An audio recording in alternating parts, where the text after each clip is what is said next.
فلا أقسم بمواقع النجوم وإنه لقسم لو تعلمون عظيم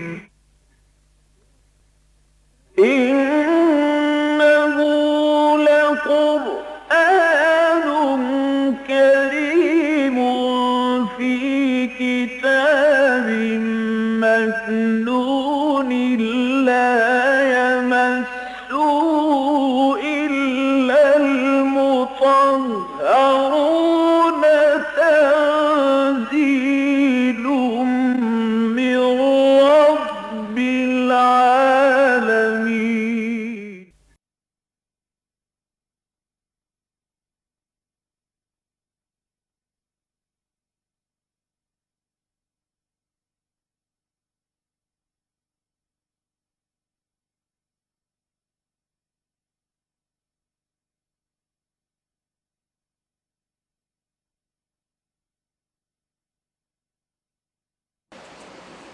آج ہمیں سورہ آل عمران کا آخری یعنی 20واں رکوع پڑھنا ہے۔ یہ قرآن حکیم کے جامع ترین مقامات میں سے ہے۔ اس کے ضمن میں اگرچہ اکثر مترجمین نے اور حواشی نگاروں نے مختصر اشارے تو کیے ہیں شان نزول کے ضمن میں، لیکن مولانا مفتی محمد شفیع رحمۃ اللہ علیہ نے اپنی تفسیر معارف القرآن میں تفصیل کے ساتھ شان نزول بیان کیا ہے۔ ان کے کہنے کے مطابق ابن حبان نے اپنی صحیح میں اور محدث ابن عساکر نے اپنی تاریخ میں یہ واقعہ بیان کیا ہے کہ حضرت عطاء ابن ابی رباح حضرت عائشہ صدیقہ رضی اللہ تعالی عنہا کی خدمت میں حاضر ہوئے اور انہوں نے کہا ام المومنین سے کہ مجھے وہ بات بتائیے جو نبی اکرم صلی اللہ علیہ وسلم کے احوال و واقعات میں سے حسین ترین، عجیب ترین اور سب سے زیادہ دل کو موہ لینے والی ہو۔ یہ عجیب کا لفظ عربی زبان میں، اردو میں ہم استعمال کرتے ہیں کوئی چیز جو عام جو چیزیں ہیں ان سے ہٹ کر ہو، عجیب ہے۔ عربی میں عجیب کہتے ہیں وہ شے کہ جو دل کو لبھائے، خوبصورت ہو۔ تو سب سے زیادہ عجیب شے جو آپ نے دیکھی ہو حضور صلی اللہ علیہ وسلم کے واقعات میں سے وہ بیان کریں۔ تو ام المومنین نے فرمایا کہ حضور کے بارے میں کیا عرض کروں، آپ کی ہر ادا اور آپ کی ہر بات ہی در حقیقت نہایت عجیب، نہایت حسین، نہایت دل کو لبھانے والی تھی۔ البتہ تم کہتے ہو تو میں ایک واقعہ سناتی ہوں۔ ایک شب حضور میرے حجرے میں آ گئے شب باسی کے لیے، اور یہ کہ میرے لحاف میں بھی داخل ہو گئے، ساتھ لیٹ گئے۔ لیکن تھوڑی دیر کے بعد آپ نے کہا کہ عائشہ مجھے اجازت دو کہ میں اللہ کی عبادت کروں۔ طبیعت پر کچھ گریے کی سی کیفیت تھی۔ میں نے کہا ضرور۔ آپ اٹھے، وضو کیا، نماز میں کھڑے ہوئے اور گریہ شدید طاری رہا، روتے رہے، یہاں تک کہ آپ کی داڑھی جو ہے وہ آنسوؤں سے تر ہو گئی۔ اس کے بعد آپ نے رکوع کیا، اس میں بھی روتے رہے، وہی گریہ و بکا جاری رہا۔ سجدہ کیا تو سجدے میں بھی یہی حالت۔ اسی طرح پوری رات گزر گئی، یہاں تک کہ جب حضرت بلال صبح کی نماز اب جماعت جو ہے کھڑی ہو رہی ہے فجر کی، اس وقت تشریف لائے، انہوں نے آ کر حضور کو اطلاع دی تو اس وقت بھی کیفیت آپ کی وہی تھی۔ حضرت بلال نے پوچھا کہ حضور آپ کی یہ کیفیت کیوں ہے؟ آپ کو تو اللہ تعالیٰ اگلے پچھلے سارے گناہ معاف کر چکا ہے۔ تو آپ نے ایک تو وہی بات کہی جو عام طور پر ایسے حالات میں آپ سے منقول ہے، تو میں کیا اللہ کا شکر گزار بندہ نہ بنوں؟ لیکن ساتھ ہی آپ نے فرمایا بلال آج میں کیوں نہ روں؟ یہ اصل میں تشکر کا گریہ ہے کہ آج مجھ پر یہ آیات نازل ہوئی ہیں، ان فی خلق السماوات والارض واختلاف اللیل والنہار الی آخر السورہ۔ اور اس کے بعد حضور نے فرمایا کہ تباہی اور بربادی ہے ان لوگوں کے لیے جو ان آیات کو پڑھیں اور ان پر غور نہ کریں۔ تو اس حوالے سے آج ہمیں ان آیات پر، ان کو پڑھنا بھی ہے، ان پر غور کرنا ہے۔ ارشاد باری تعالیٰ ہے اعوذ باللہ من الشیطان الرجیم بسم اللہ الرحمن الرحیم ان فی خلق السماوات والارض واختلاف اللیل والنہار لآیات لأولی الالباب الذین یذکرون اللہ قیاما وقعودا وعلی جنوبہم ویتفکرون فی خلق السماوات والارض ربنا ما خلقت هذا باطلا سبحانك فقنا عذاب النار ربنا انك من تدخل النار فقد اخزيته وما للظالمين من انصار ربنا اننا سمعنا مناديا ينادي للايمان ان امنوا بربكم فآمنا ربنا فاغفر لنا ذنوبنا وكفر عنا سيئاتنا وتوفنا مع الابرار ربنا وآتنا ما وعدتنا على رسلك ولا تخزنا يوم القيامة إنك لا تخلف الميعاد صدق الله العظيم رب اشرح لي صدري ويسر لي أمري واحلل عقدة من لساني يفقهوا قولي اللهم ربنا ألهمنا رشدنا وأعذنا من شرور أنفسنا اللهم ارنا الحق حقا وارزقنا اتباعه وارنا الباطل باطلا وارزقنا اجتنابه اللهم نور قلوبنا بالایمان واشرح صدورنا للاسلام اللهم وفقنا لما تحب وترضى وتقبل منا فانك خير المتقبلين آمین یا رب العالمین۔ آپ میں سے یقیناً بہت سے حضرات کی نگاہوں سے وہ اخباری اعلان گزرا ہوگا جس میں آج کے درس کے لیے میں نے ایک عنوان معین کیا ہے، فطرت سلیمہ اور عقل سلیم کے امتزاج سے ایمان کی تدوین اور ایمانیات ثلاثہ کے باہمی منطقی ربط، اس کی وضاحت در حقیقت آج کے اس سبق میں ہے۔ اس کے ضمن میں چاہوں گا کہ چند بنیادی باتیں ایمان کے بارے میں نوٹ کر لیں، اگرچہ اس کے ضمن میں میری تقاریر بھی ہیں، آڈیوز بھی ہیں، ویڈیوز بھی ہیں۔ ایک مرتبہ اسی جگہ پر 5 دن مسلسل حقیقت ایمان پر میری تقریریں ہوئی ہیں، 1.5 گھنٹے کے وہ خطابات جو ہیں وہ محفوظ ہیں، انگریزی میں بھی ہیں۔ 6 گھنٹے کا میرا بیان جو ہے جو میں نے ریکارڈ کرایا تھا شکاگو میں، حقیقت ایمان پر ہے۔ اور یہ اللہ کا بڑا فضل ہے جو مجھ پر ہوا ہے کہ اس قدر تفصیل میں جا کر ایمان کو موضوع نہیں بنایا عام طور پر کسی نے بھی۔ ہمارے ہاں جو مفکرین ہیں اور خاص طور پر وہ جو داعی حضرات ہیں جو دین کے لیے کام کر رہے ہیں، دین کی دعوت دے رہے ہیں، دین کے غلبے کے لیے یا دین کی اشاعت کے لیے کوشاں ہیں، جد و جہد کر رہے ہیں، ان کا بھی ساری گفتگو کا اصل مرکز و محور اسلام ہے۔ اسلام در حقیقت ایک عمارت ہے۔ اس عمارت کو انسان دیکھتا ہے، کوئی بہت عالیشان محل ہے تو اس کے یہ کمرے ہیں، اس طرح کا معاملہ ہے، کوئی کوٹھی ہے، یہ ڈرائنگ روم ہے، یہ اس کا جو ہے لیونگ روم ہے، یہ بیڈ رومز ہیں وغیرہ وغیرہ۔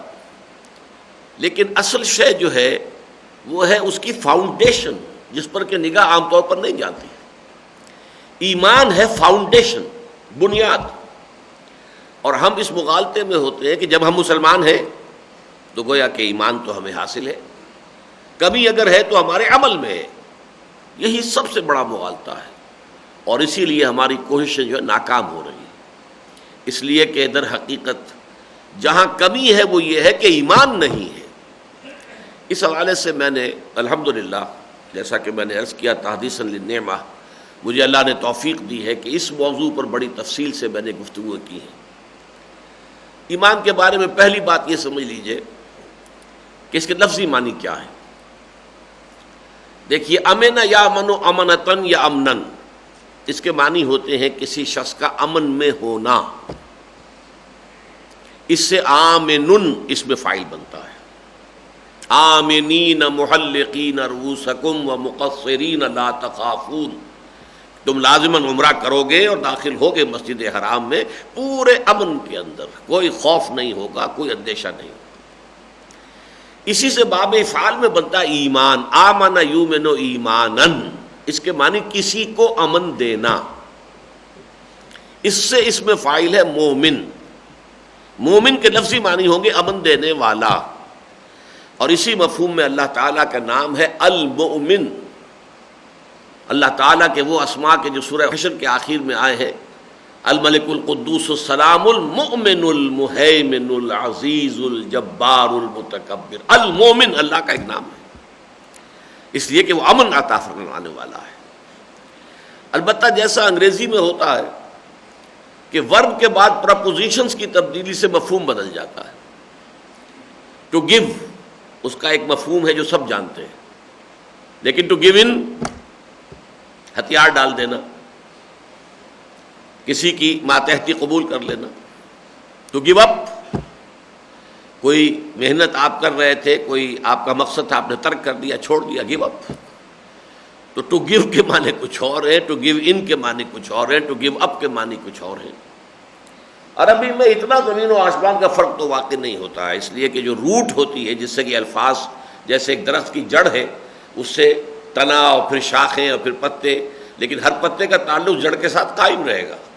اسی طرح عربی زبان میں تو روٹ جو ہے 3 لیٹرڈ روٹ، اس سے جو بھی لفظ نکلیں گے ان کا تعلق قائم رہے گا اس روٹ کے ساتھ، لیکن بہرحال مفہوم داخل اس کے اندر بدلتا ہے۔ تو ایمان کے ساتھ اگر لفظ با آ جائے، حرف با، آمنا بے، یا لام آ جائے آمنا لہو، اس کے معنی کسی کی تصدیق کرنا۔ اب یہاں سوال پیدا ہوگا کہ پھر کہاں روٹ کے ساتھ کیا تعلق رہا اس کا؟ اگر روٹ کے معنی تھے کسی کو امن دینا، اور یہاں آ گیا آمنا بے آمنا لے، کسی کی تصدیق کرنا، تو کیا تعلق ہے؟ تعلق ہے۔ دیکھیے کوئی شخص آ کر کوئی خبر آپ کو دیتا ہے، آپ نے تصدیق کی، امن ہے، آپ نے آپ نے اس کی تکذیب کی، نہیں جھوٹ کہہ رہے ہو، یہیں سے فساد ہے، کنفلکٹ شروع ہو گیا، تردید کر دی آپ۔ یا کسی شخص نے ایک دعویٰ کیا میں یہ ہوں، آپ نے قبول کر لیا، تو گویا کہ امن دے دیا۔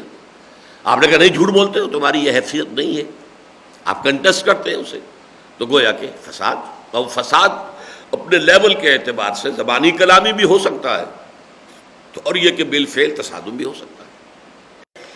تو یہ لفظ کے معنی جو ہے اگر آپ نے سمجھ لیے، تو ایمان کہتے ہیں اصل میں تصدیق و بما جاء بہ النبی صلی اللہ علیہ وسلم،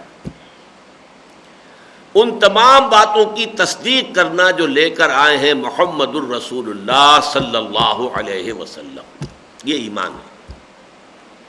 دس از دی ڈیفینیشن آف ایمان۔ عام طور پر اگر آپ کسی سے پوچھیں گے ایمان کسے کہتے ہیں، ایمان کے معنی کیا ہے، تو اول تو وہ ہکا بکا ہو جائے گا، کہے گا ایمان کے معنی کیا، ایمان کے معنی ایمان ہے، لیکن یہ کہ اس سے آگے بات جو ہے عام طور پر لوگوں کے علم میں نہیں ہے۔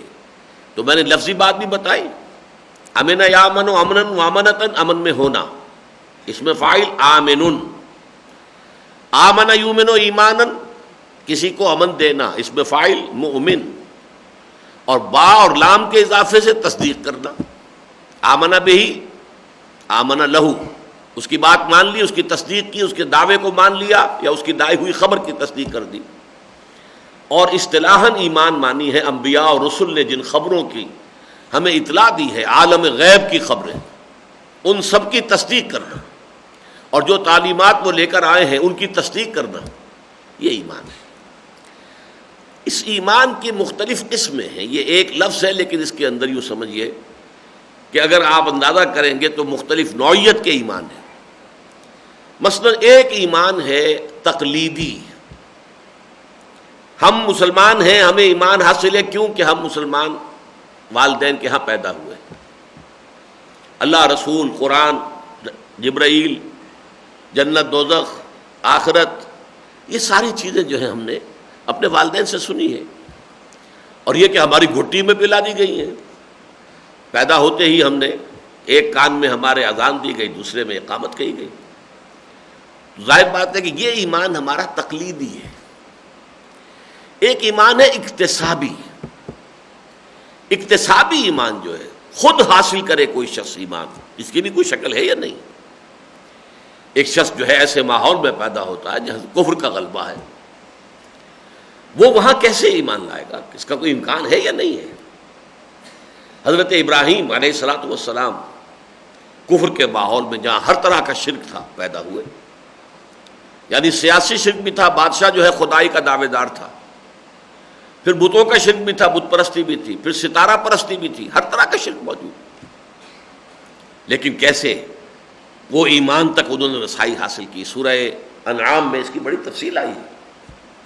یا چلیے آپ ان کے بارے میں تو کہیں گے وہ تو نبی تھے، اللہ نے ان کو ایمان دے دیا، لیکن حضرت سلمان فارسی وہ تو ایران میں پیدا ہوئے تھے، اور ان کا باپ جو ہے وہ آتش کدے کا کوئی بڑا اہم جو ہے وہ پجاری، یعنی ان کی ریلیجس ہائرارکی میں عہدیدار تھا، لیکن اس کے باوجود ان کے دل میں وحشت پیدا ہوئی، یہ کیا ہے؟ یہ آگ کو ہم خود جلاتے ہیں، اس میں لکڑی ڈالتے ہیں تو وہ جلتی ہے، پھر اسی کو ہم پوجتے ہیں، اسی سے دعائیں مانگتے ہیں۔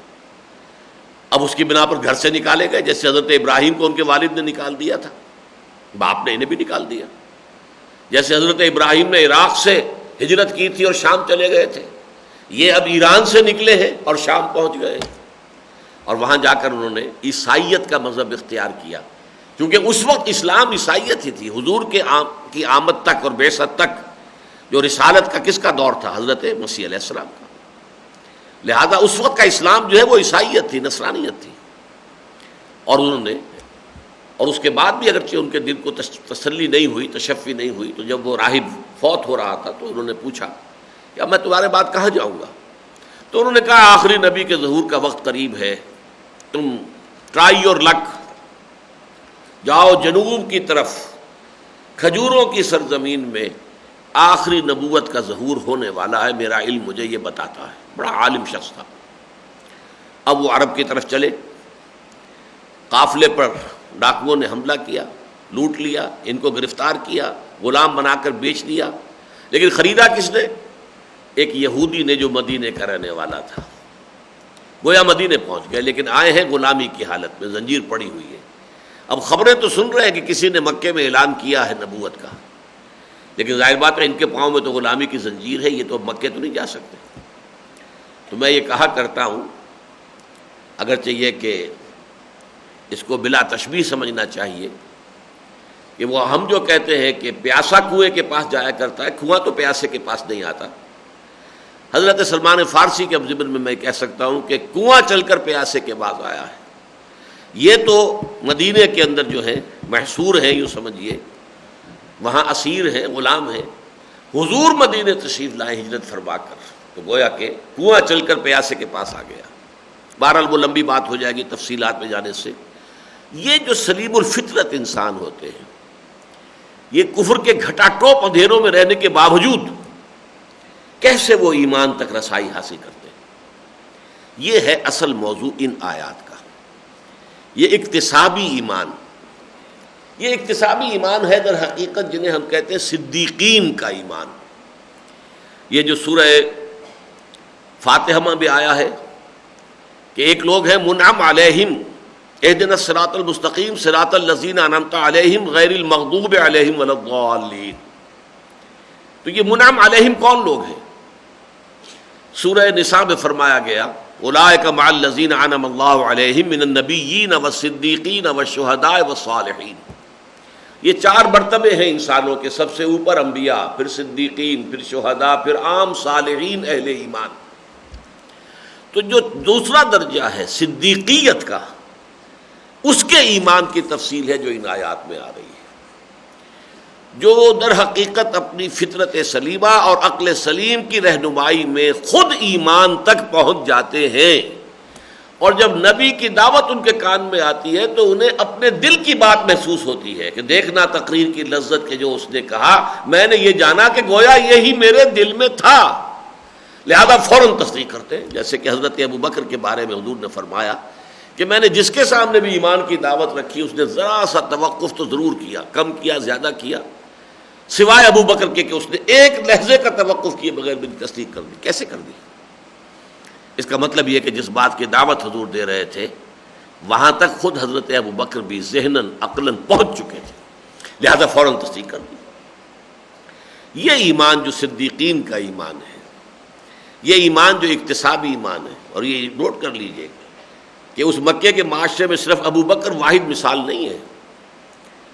حضرت عمر کو جو ایمان نصیب ہوا، آپ کو معلوم ہے کہ ان کی ہمشیرہ فاطمہ بنت خطاب، ان کے ذریعے سے ان کے شوہر سعید ابن زید رضی اللہ تعالی عنہما، ان کے جو والد تھے زید بن عمرو بن نفیل، یہ بھی اس قسم کے لوگوں میں سے تھے کہ کفر کے اور شرک کے بدترین گھٹاٹوپ اندھیروں میں رہنے کے باوجود موحد کامل تھے. وہ تمام بت پرستی وغیرہ کو چھوڑ کر، اور وہ اللہ تعالیٰ سے دعا کیا کرتے تھے کعبے کے پردے پکڑ پکڑ کر کے، اللہ میں صرف تیری بندگی کرنا چاہتا ہوں، لیکن پتہ نہیں کیسے کروں، یہ کیسے بندگی کروں، یہ صرف نبی کے ذریعے سے معلوم ہوتا ہے.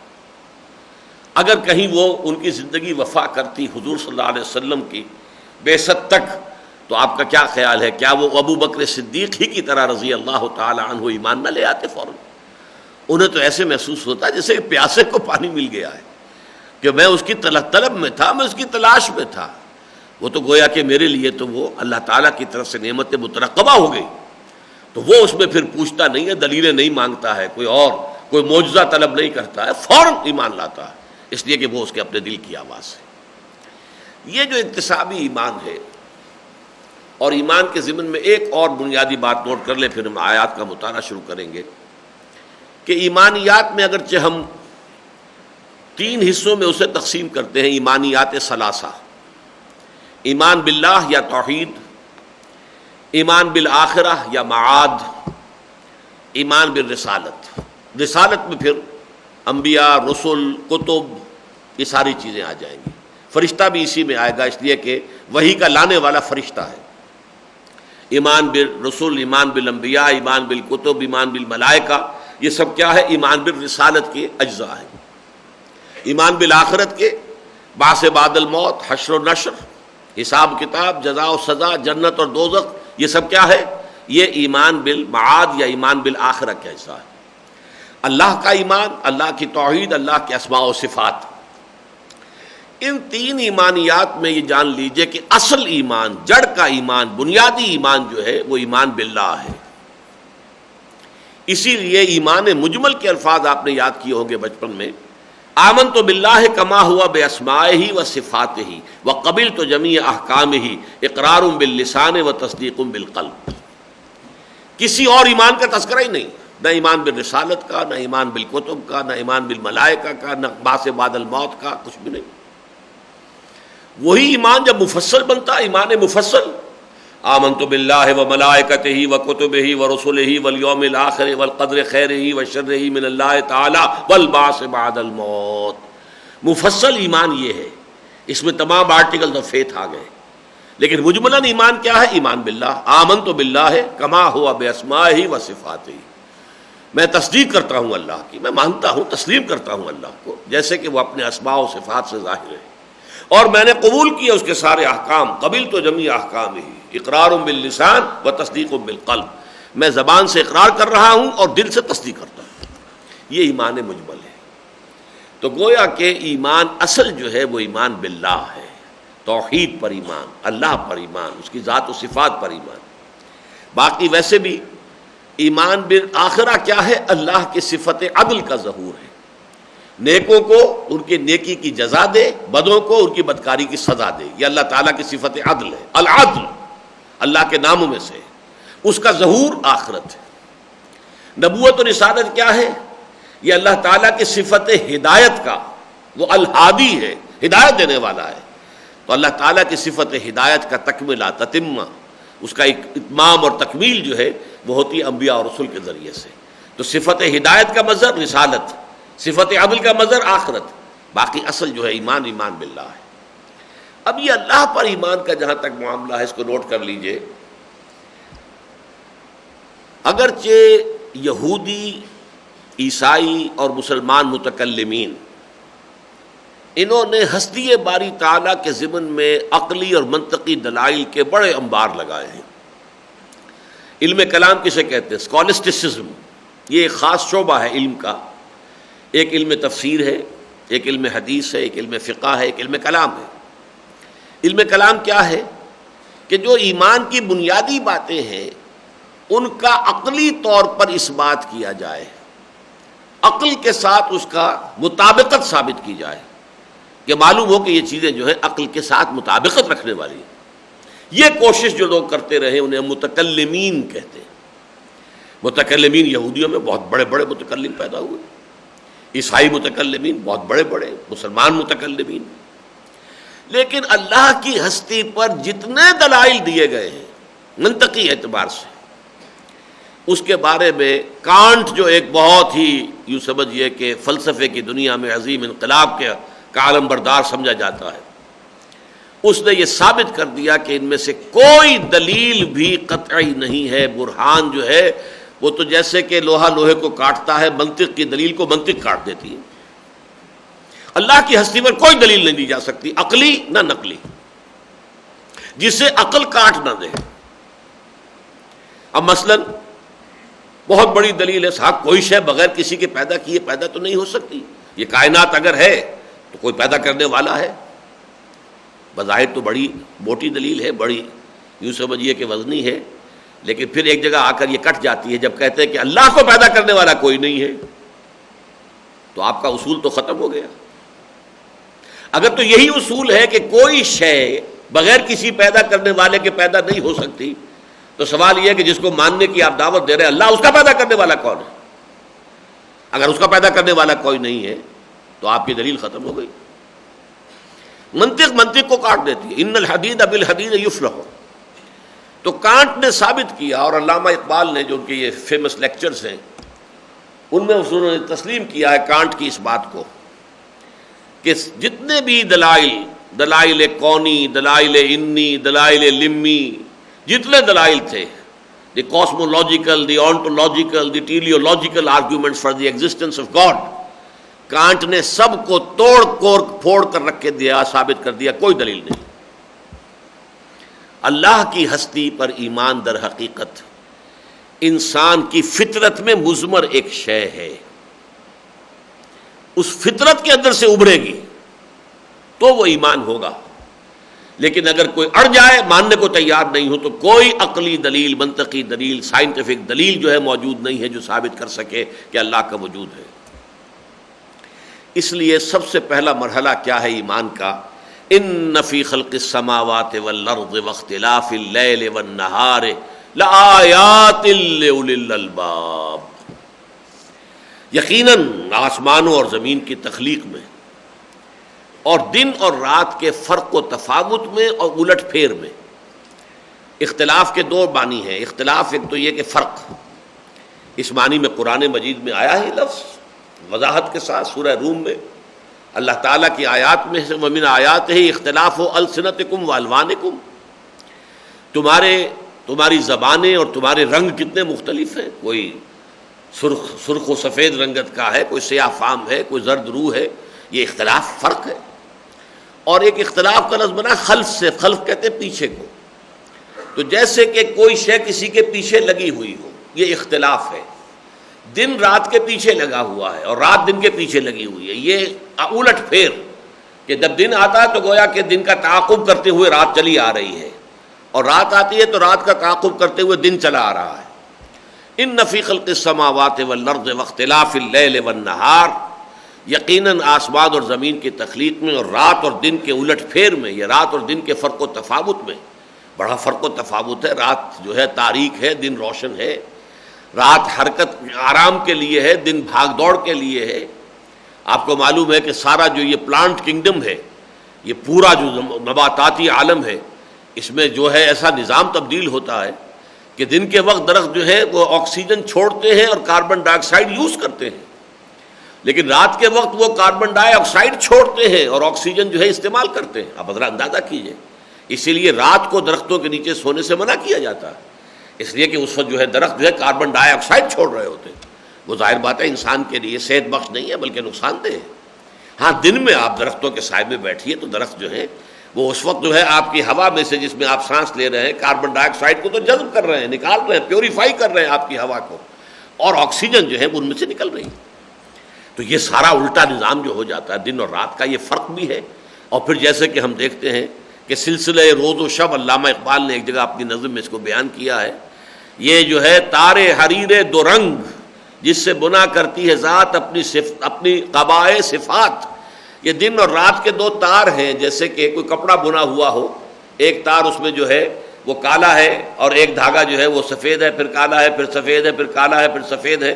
تو یہ رات اور دن جو ہے اس طریقے سے، یا تسبیح کے دانے ہیں، ایک سفید ہے کالا، ایک سفید ہے کالا ہے، اس طریقے سے گویا کہ یہ تسبیح ہو رہی ہے. یا یہ کہ یہ قبائے دو رنگ جو ہے وہ زمانہ جو ہے کائنات اپنی اس دن اور رات کے فرق اور اختلاف سے بنا رہا ہے. ان فی خلق السماوات والارض واختلاف اللیل والنہار لآیات، یقیناً نشانیاں ہیں، آیات ہیں، لأولی الالباب، ہوش مند لوگوں کے لیے. ایک تو سمجھ لیجئے آیت کسے کہتے ہیں. آیت نشانی، نشانی سے مراد کیا ہے؟ وہی شے جسے دیکھ کر کوئی اور شے یاد آ جائے، خود بخود یاد آ جائے، وہ اس کی نشانی ہے. سادہ ترین مثال یہ ہے کہ آپ کو اگر کسی نے آپ کے دوست نے، عزیز نے کسی وقت کوئی بہت قیمتی قلم آپ کو دیا تحفے میں، اور آپ نے سمجھا کہ یہ قلم بہرحال اتنا قیمتی ہے، عمدہ ہے، دوست نے کہا تحفہ، اس کو سنبھال کے رکھ دیا. وہ آپ کے ٹرنک میں پڑا ہوا ہے، سال ہا سال گزر گئے ہیں، نہ دوست سے ملاقات ہوئی، نہ اس کا خیال آیا، کبھی بھی نہیں. اچانک کسی روز آپ اپنا وہ ٹرنک کھول رہے تھے، کپڑے الٹ پلٹ کر رہے تھے، وہ قلم آپ کی نگاہوں کے سامنے آ گیا. فوراً آپ کو اپنا دوست یاد آ جائے گا یا نہیں؟ یہ ہے یاد آ جانا. اس کے اندر گویا کہ یہ چیز مضمر ہے، کوئی شے اندر ہے، تھی. دوست کی یاد یا دوست کا علم جو ہے وہ آپ کے ذہن میں، آپ کے فکر میں، آپ کی سوچ میں تھا، لیکن نیچا گہرائی میں اتر گیا تھا. جیسے یہ ضلع کچہریاں ہوتی ہیں تو اس میں ایک دفتر ہوتا ہے کہ جس میں فائلیں ڈمپ ہوتی ہیں، محافظ خانہ. اب کوئی فائل جو ہے بہت نیچے دب گئی ہے، اس کو تلاش کر کے لانے میں جو ہے جو بھی محافظ خانے کا ہوتا ہے انچارج، اسے بڑی مشکل لگتی ہے، لا کے وہ فائل تلاش کرو. بڑے کئی سال گزر چکے ہیں اس مقدمے کو، جبکہ وہ فائل بند کر دی گئی تھی.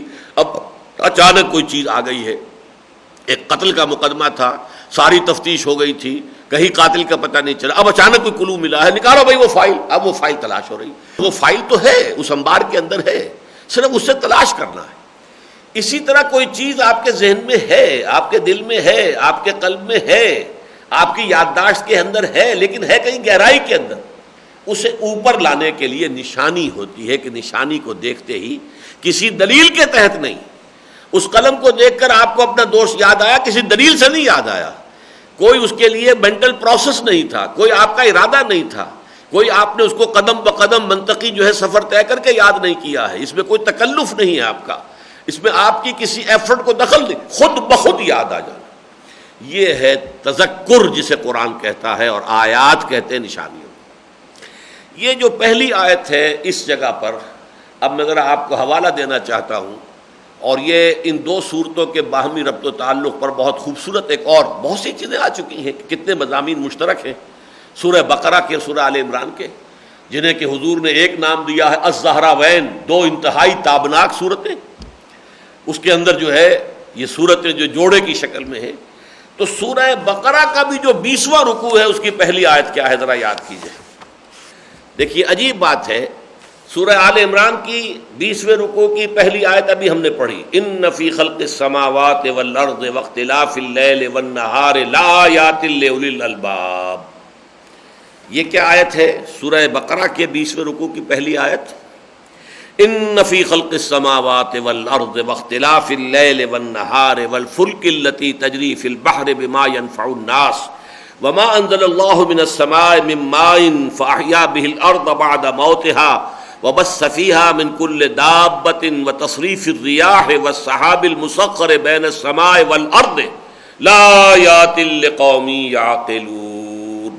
وہی آیت ہے، زیادہ مفصل.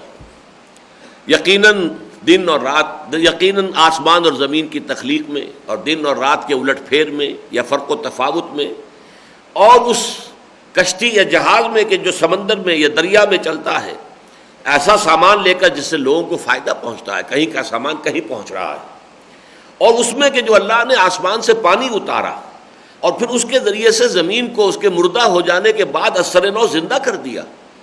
اور پھر اس میں کہ اس میں اللہ تعالیٰ نے ہر طرح کے چوپائے جو ہیں پھیلا دیے، اور پھر ہواؤں کے چلنے میں تصریف الریاح، کبھی وہ مشرق سے مغرب کو چل رہی ہیں، کبھی مغرب سے مشرق کو چل رہی ہیں، والسحاب المسخر بین السماء والارض، اور ان بادلوں میں کہ جو آسمان اور زمین کے درمیان معلق ہیں، مسخر ہیں، لآیات یقیناً نشانیاں ہیں، لقوم یعقلون ان لوگوں کے لیے کہ جو عقل سے کام لیں۔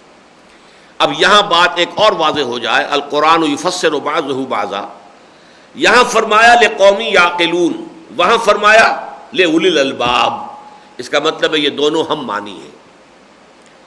لقوم یعقلون یہ تو لفظ عقل جو ہے یہ تو ہر شخص جو ہے سمجھتا ہے اچھی طرح سے، عقل سے کام لینے والے لوگ۔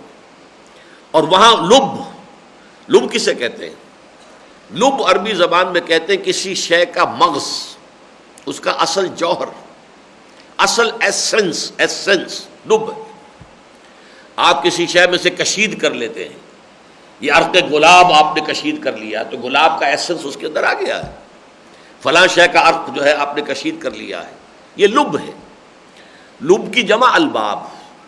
انسان کی لب کیا ہے؟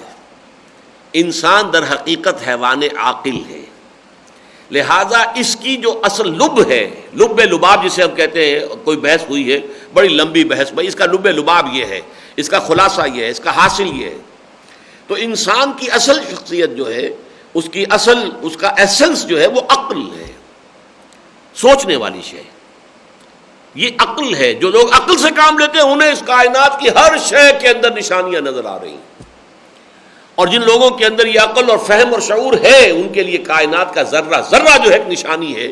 نشانی کس بات کی؟ کہ ان کو دیکھ کر اللہ یاد آتا ہے۔ یہ ہے قرآن مجید کا فلسفہ ایمان باللہ کے ضمن میں۔ اس کو یوں سمجھیے کہ ایمان باللہ انسان کے اندر موجود ہے۔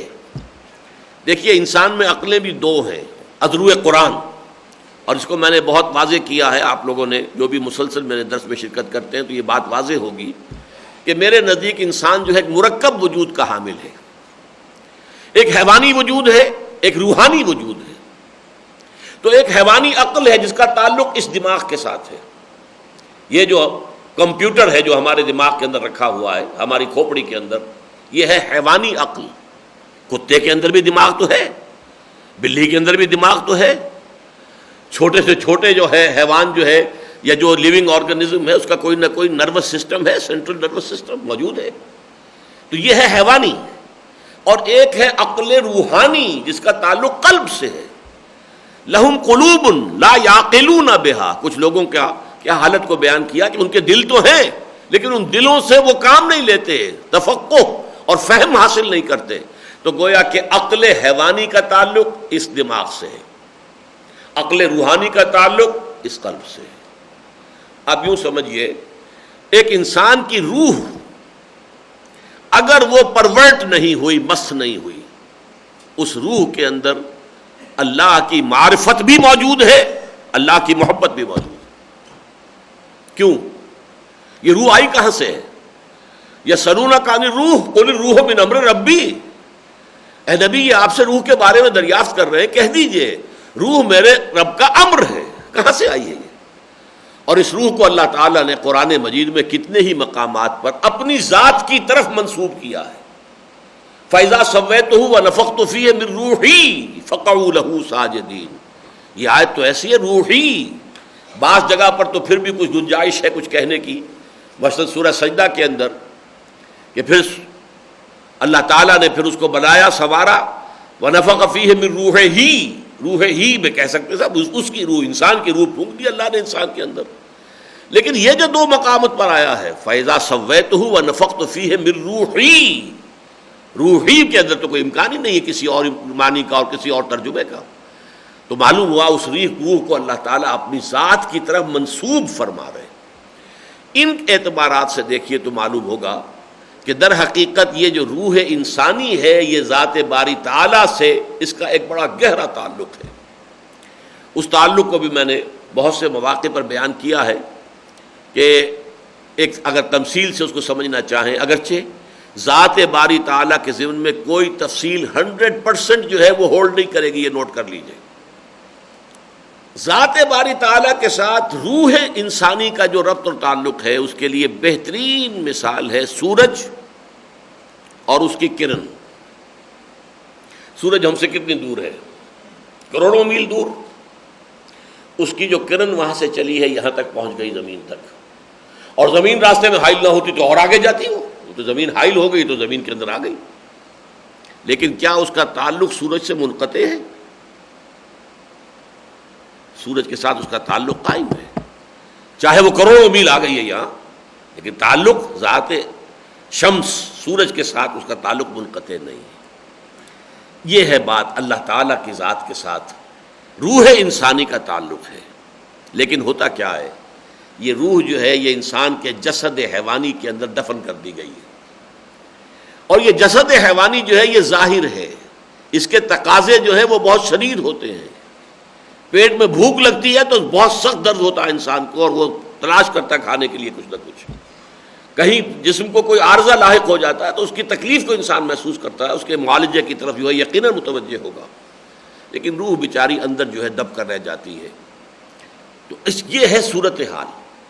کچھ لوگ وہ ہیں جن کی روحیں زندہ رہتی ہیں، ان کے اندر وہ معرفت ربانی بھی ہے، اگرچہ ڈورمنٹ ہے، سوئی ہوئی ہے، لیکن یہ کہ جیسے ہی آیات کی طرف اشارہ کیا جاتا ہے، ذرا دیکھو، کھول آنکھ، زمین دیکھ، فلک دیکھ، فضا دیکھ، ان کو دیکھ کر اگر اللہ یاد آ گیا، اگر تو تمہارے اندر وہ روح جو ہے وہ بالکل مر نہیں چکی ہے تو اللہ یاد آ جائے گا۔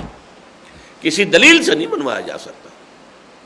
وہی کانٹ جو ہے جس نے کہا ہے کہ کوئی دلیل جو ہے منطقی اللہ تعالیٰ کے وجود کو ثابت نہیں کر سکتی، ٹیلیولوجیکل، آنٹولوجیکل، کاسمولوجیکل، کوئی بھی دلیل نہیں۔ لیکن وہی کہتا ہے کہ ہاں دو چیزیں ایسی ہیں، the starry heavens above and the moral law within. ایک تو یہ کہ ہمیں جو اب آسمان جو ستاروں سے بھرا ہوا ہے یہ یقیناً کوئی اشارے کر رہا ہے کہ کوئی ہے، کوئی معشوق ہے اس پردہ زنگاری میں، کوئی ہستی ہے جو چھپی ہوئی ہے، کوئی ہے جس نے سب کو پیدا کیا ہے۔ لیکن میں اگر منطقی دلیل کے طور پر کہوں گا تو آپ فوراً جواب دیں گے کہ اس کو کس نے پیدا کیا ہے، بات ختم ہو جائے گی، آپ کو چپ ہونا پڑے گا، منطق کو منطق کاٹ دے گی۔ لیکن یہ کہ واقعتاً اگر آپ اپنے اندر جھانکیں گے آپ کو اپنے دل میں وہ احساس نظر آئے گا، اگر روح مر نہیں گئی ہے، ہاں اگر روح دبی ہوئی ہے تو ہو سکتا ہے ذرا وقت لے، پردے ہٹنے کے اندر وقت لگ جائے۔ ابو بکر کی روح بیدار تھی، اس نے فوراً قبول کیا۔ عمر کی روح کو وقت لگا، 6 سال لگ گئے۔ حمزہ کی روح کو 6 سال لگ گئے، رضی اللہ تعالی عنہم اجمعین۔ عثمان کی روح بیدار تھی، اگر زید زندہ ہوتے ان کی روح بیدار تھی، لپٹ کر وہ گویا کہ دوسرے صدیق اکبر ہوتے اس امت کے اگر زندہ رہتے، اور حضور صلی اللہ علیہ وسلم کا دور رسالت انہیں نصیب ہو گیا ہوتا، جن کے بیٹے حضرت سعید ہیں۔ بہرحال باپ کا معاملہ ہے نا، پتا پر پوت پتی پر گھوڑا، بہت نہیں تو تھوڑا تھوڑا۔ سعید ابن زید عشرہ مبشرہ میں سے ہیں، چوٹی کے 10 صحابہ میں سے ہیں، زید کے بیٹے ہیں جو موحد کامل بن چکا تھا اس سے پہلے کہ حضور پر وحی آئی ہو۔ یہ ہے در حقیقت یہ ایمان باللہ کا معاملہ، کہ جن لوگوں کی فطرت صحیح ہے، اور فطرت سے مراد روح۔ دیکھیے میں نے جو کہا تھا کہ انسان کا ایک حیوانی وجود ہے، اس حیوانی وجود کے لیے لفظ فطرت ہم استعمال کر دیتے ہیں، غلطی سے کرنا نہیں چاہیے۔ اس کے لیے لفظ ہوگا سرشت، خلقت، ہماری خلقت۔ ایک ہے ہماری فطرت، فطرت کا تعلق روح کے ساتھ ہے۔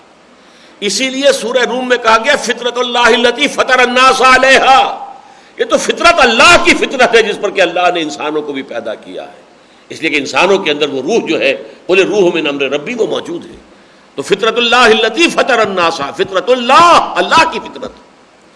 روح امر، روح جو ہے امر ربی ہے، لیکن خلقت، اسی وجہ سے در حقیقت یہ سارا پیراڈاکس جو ہے وہ حل ہوتا ہے کہ ایک طرف قرآن کہتا ہے کہ ہم نے انسان کو احسن تقویم میں پیدا کیا، مسجود ملائک بنایا، ہم نے اسے تمام مخلوقات کے اوپر جو ہے فضیلت عطا کی۔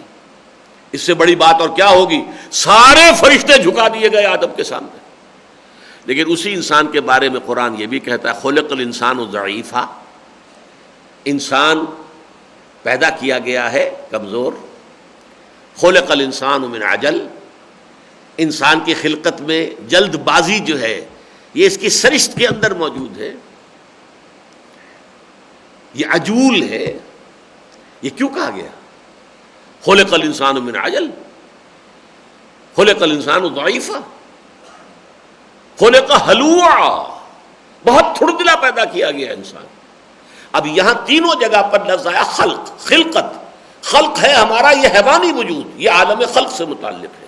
اس حیوانی وجود میں ساری خامیاں موجود ہیں، اس میں اجرت پسندی بھی ہے، اس میں مال کی محبت بھی ہے، اس میں تھوڑ دلا پن بھی ہے، اس میں ساری ہی گراوٹیں موجود ہیں، لیکن ایک ہماری روح ہے، وہ ہے احسن تقویم، لقد خلقنا الانسان فی احسن تقویم، وہ روح ہے در حقیقت۔ تو فطرت کا لفظ جو ہے جو سورہ روم میں آیا ہے، فطرت اللہ التی فطر الناس علیہا، اس کا تعلق اس روح کے ساتھ ہے، ہمارا روحانی وجود۔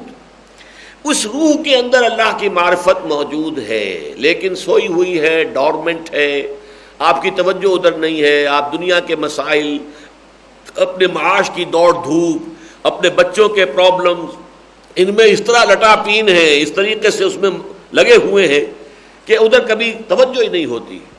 وفی انفسکم افلا تبصرون، کبھی تمہیں موقع ہوتا ہے کہ اپنے اندر بھی جھانک کر دیکھو۔ وفی انفسکم، تمہارے اپنے اندر ہماری نشانیاں موجود ہیں۔ یہ ساری نشانیاں جو ہم نے پڑھی ہیں یہ تو آفاقی نشانیاں ہیں۔ ان فی خلق السماوات والارض واختلاف اللیل والنہار والفلک التی تجری فی البحر بما ينفع الناس وما انزل اللہ من السماء من ماء فاحیا به الارض بعد موتها وبث فیہا من کل دابۃ وتصریف الریاح والسحاب المسخر بین السماء والارض لآیات لقوم یعقلون۔ یہ سب آفاقی ہیں، لیکن تمہارے اپنے اندر بھی ہیں۔ وفی الارض آیات للسائلین وفی انفسکم افلا تبصرون، تمہارے اپنے اندر موجود ہیں ہماری نشانیاں، کبھی تم نے اپنے اندر جھانک کر دیکھا بھی ہے؟ اپنے من میں ڈوب کر پا جا سراغ زندگی، علامہ اقبال جب کہتے ہیں اپنے من میں ڈوب کر پا جا سراغ زندگی۔ اور بے دل نے تو جس کیفیت میں کا شعر وہ کہا ہے، میں حیران ہوتا ہوں کہ وہ کس عالم میں ہوگا اس وقت۔ ستم است گر ہوست کشد کے بے سیر سر و سمندرا تجھے غنچہ کم نہ دمی دئی درے دل کشا بچمن درا۔ بڑے ستم کی بات ہے کہ تمہیں تمہارا نفس آمادہ کرتا چلو ذرا سیر کریں، باغ میں چلیں، پھول کو دیکھیں، گلاب کا پھول کھلا ہوگا اور چمیلی کی کلیاں ہوں گی، سب کچھ ہوگا، چلو چل کے دیکھتے ہیں۔ تمہیں کبھی یہ خیال نہیں آیا کہ تم خود ایک چمن ہو اور تمہارے اندر ایک باغ ہے؟ کبھی دل کا دروازہ کھولو اور اس کے اندر جو روح ہے اس روح کی کبھی سیر کرو تو تمہیں معلوم ہو کہ اس کے اندر کس قدر خوبصورت چمن آباد ہے۔ ستم است گر ہوست کشد کہ بے سیر سر و سمندرا تجھے غنچہ کم نہ دمی دئی درے دل کشا بچمن درا۔ یہ آیات ہے فطرت انسانی۔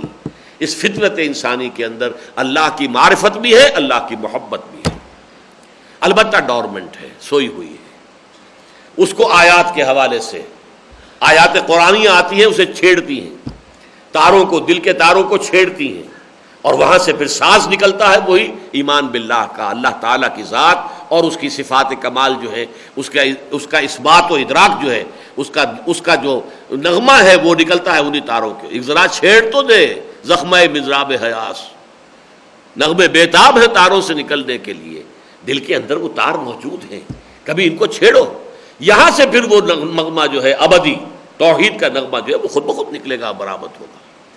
یہ ہے در حقیقت سورہ آل عمران کے آخری رکوع کی پہلی آیت اور سورہ بقرہ کے بھی 20ویں رکوع کی پہلی آیت۔ اس کا حاصل کیا ہے کہ در حقیقت اس کائنات کا ذرہ ذرہ اللہ کی نشانی ہے۔ اس کو دیکھ کر اگر اللہ یاد آ گیا تو بس یہی طریقہ ہے ایمان باللہ کا۔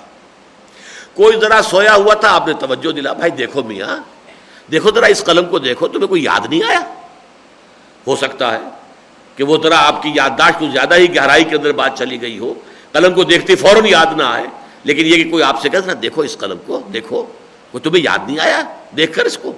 اس معنی میں قرآن کہتا ہے آسمان کو دیکھو، زمین کو دیکھو۔ افلا ینظرون الی الابل کیف خلقت، کیا یہ دیکھتے نہیں ہیں اونٹ کو کہ کیسے پیدا کیا گیا ہے، کیسے وہ اپنے ماحول کے ساتھ مطابقت رکھتا ہے، ایک ایک ہفتے تک نہ کھانے کو ملے نہ پینے کو ملے اور چلتا رہے گا۔ اس کے پاؤں کیسے بنائے ہیں جو ریت میں دھستے ہی نہیں، آدمی چل نہیں سکتا اور اونٹ چل رہا ہے آرام سے مزے سے، اس کا پاؤں دھستا ہی نہیں ہے۔ یہ جو بنایا ہے، اس کی گردن اتنی اونچی بنا دی ہے کہ اور تو وہاں صحرا میں کچھ نہیں ہوگا، کہیں کہیں کیکر کے درخت ہوں گے تو یہ گردن اونچی کر کے اسی میں سے پتیاں جو ہے وہ توڑ کر کھا لے گا تو اس کے لیے ہو جائے گا، زمین پہ تو کچھ ہوگا ہی نہیں وہ، اللہ نے بنایا۔ افلا ینظرون، یہ دیکھتے نہیں، الی الابل کیف خلقت والی السماء کیف رفعت، آسمان کو کیسے اسے بلند کر دیا گیا، والی الجبال کیف نصبت، اور یہ پہاڑ کیسے گاڑ دیے گئے زمین کے اندر، والی الارض کیف سطحت، زمین کو کیسے کہ اسے بچھا دیا گیا ہے۔ فذکر، تو اے نبی آپ یاد دہانی کرائیے۔ اب یہاں نوٹ کر لیجئے یہ لفظ دوسرا، تذکیر، یاد دہانی کرانا۔ آیت وہ جس سے کوئی شے یاد آ جائے، از خود یاد آ جائے تو کیا کہنے، گویا کہ ظہور کا پردہ زیادہ گہرا نہیں تھا، زیادہ موٹا نہیں تھا، زیادہ دبیز نہیں تھا، لیکن یہ کہ اگر از خود یاد نہیں آیا تو کسی نے توجہ دلا دی، دیکھو بھائی اس چیز کو دیکھو، کھول آنکھ، زمین دیکھ، فلک دیکھ، فضا دیکھ، مشرق سے ابھرتے ہوئے سورج کو ذرا دیکھ۔ افلا ينظرون الى الابل كيف خلقت والى السماء كيف رفعت والى الجبال كيف نصبت والى الارض كيف سطحت فذکر، اے نبی آپ تذکیر کرا سکتے ہیں، انما انت مذکر، آپ تو سوائے یاد دہانی کرانے والے کے آپ کا اور کوئی مقام نہیں ہے۔ زبردستی تو آپ نہیں منوا سکتے ان سے، کوئی اڑ جائے نہیں مانتا میں تو کوئی نہیں منوا سکتا، کوئی دلیل نہیں۔ آج کل آپ کا عام نوجوان کہتا ہے سائنسی کوئی دلیل دیجئے، ثبوت دیجئے اللہ کے وجود کا، بھائی کوئی سائنٹیفک دلیل نہیں ہے، تسلیم کر دیجئے، نہیں ہے، کوئی منطقی دلیل نہیں۔ کہنے کے ایک اچھا انداز یہ ہے کہ دلیل کی وہاں ضرورت ہوتی ہے جہاں دعویٰ جو ہے وہ کوئی پوشیدہ چھپی ہوئی شے ہو تو اس کو دلیل کے ذریعے سے واضح کیا جاتا ہے، جہاں دعویٰ از خود روشن ہو وہاں دلیل کیا لائی جائے گی۔ آفتاب آمد، دلیل آفتاب، سورج طلوع ہو جائے تو اب اس کے لیے کسی دلیل کی ضرورت نہیں ہے کہ سورج ہے، سورج ہے، نظر آ رہا ہے، سب کو نظر آ رہا ہے۔ اگر کوئی جو ہے اڑ جائے، ڈھیٹ بن کر کھڑا ہو جائے، میں نہیں مانتا کہ سورج ہے، اب کیسے منوا لیں گے آپ؟ کیا دلیل ہے آپ کے پاس؟ سورج سے بڑی کوئی دلیل ہوگی جو منوا لے اس سے؟ بھئی سورج خود موجود ہے، جو مبرہن ہے، جو نگاہوں کے سامنے موجود ہے، بدیہی طور پر موجود ہے، اگر کوئی اڑ گیا تو اڑ گیا، ٹھیک ہے، اب آپ اس سے زبردستی منوا نہیں سکتے۔ تو اس فینومینن کا نام ہے تذکیر۔ فذکر بالقرآن من یخاف وعید، فذکر انما انت مذکر، کلا انہا تذکرہ، ذکرہ یاد دہانی ہے۔ یہ قرآن آیات آفاقی، آیات انفسی اور آیات قرآنیہ، یہ تینوں مل کر انسان کو اللہ تعالی کی ہستی کی طرف متوجہ کر دیتی ہیں، بس باقی ایمان باللہ اس کے اپنے قلب کی گہرائیوں سے ابھرے گا تو ابھرے گا۔ زبردستی آپ نہ ابو جہل سے بنوا سکتے ہیں، نہ ابو لہب سے بنوا سکتے ہیں۔ اس سے بڑی بات کیا ہوگی، جن کے روح انور کو دیکھ کر اللہ یاد آتا تھا، محمد الرسول اللہ صلی اللہ علیہ وسلم، لیکن یہ کہ ابو لہب اسے نظر نہیں آیا، اللہ یاد نہیں آیا تو محمد الرسول اللہ یاد نہیں کرا سکے اسے، ابو جہل کو یاد نہیں کرا سکے۔ وہ تو یہ کہ اندر سے ابھرے گا۔ ایمان باللہ کے لیے کوئی دلیل منطقی نہیں ہے، وہ تو فطرت کے اندر سے خود ابھرے گا، اگر تو ابھرے گا تو ابھرے گا، نہیں تو ظاہر بات ہے کسی منطقی دلیل سے منوایا نہیں جا سکتا۔ اب نوٹ کیجئے اگلا قدم جو ہے، لیکن یہاں سورہ بقرہ کی آیات میں نوٹ کر لیجئے کہ اس طویل آیت کے بعد جسے میں نے نام دیا ہے آیت الآیات، اتنی جو ہے آیات ایک کسی آیت میں پورے قرآن میں جمع نہیں ہے۔ ان فی خلق السماء والارض واختلاف اللیل والنہار والفلک التی تجری فی البحر بما ينفع الناس وما انزل اللہ من السماء من ماء فاحیا به الارض بعد موتها وبث فیہا من کل دابۃ وتصریف الریاح والسحاب المسخر بین السماء والارض لآیات لقوم یعقلون۔ 10 آیات، 10 نشانیاں اللہ کی ایک آیت میں جمع کی گئی، اسی لیے میں نے اس کا نام رکھا ہے آیت الآیات۔ اس آیت الآیات کے بعد جو آیت آ رہی ہے اس میں نقشہ کھینچ دیا گیا، وہ جو ہوش مند لوگ ہیں، عقل مند لوگ ہیں، اولو الالباب ہیں، عقل جن کی عقل حیوانی بھی ہے اور عقل انسانی بھی ہے، دونوں عقلیں موجود ہیں، چاق و چوبند ہیں، انہیں ان نشانیوں سے اللہ یاد آ جاتا۔ لیکن جب انہیں اللہ یاد آ جاتا ہے تو اب اصل شے کیا ہے، اب ان کا محبوب حقیقی اللہ بن جاتا ہے۔ اب اس کائنات کی محبت دل سے نکل جاتی ہے، کائنات اور اس کے تمام لوازم، یہ محبت تابع ہو جاتی ہے اللہ کی محبت کے۔ چنانچہ اگلی آیت کیا ہے؟ وَمِنَ النَّاسِ مَن يَتَّخِذُ مِن دُونِ اللَّهِ أَندَادًا يُحِبُّونَهُم كَحُبِّ اللَّهِ وَالَّذِينَ آمَنُوا أَشَدُّ حُبًّا لِلَّهِ۔ اللہ پر ایمان، اللہ کی معرفت حاصل ہونے کا جو نتیجہ نکلتا ہے وہ یہ ہے انتہائی شدید محبت اللہ کے ساتھ۔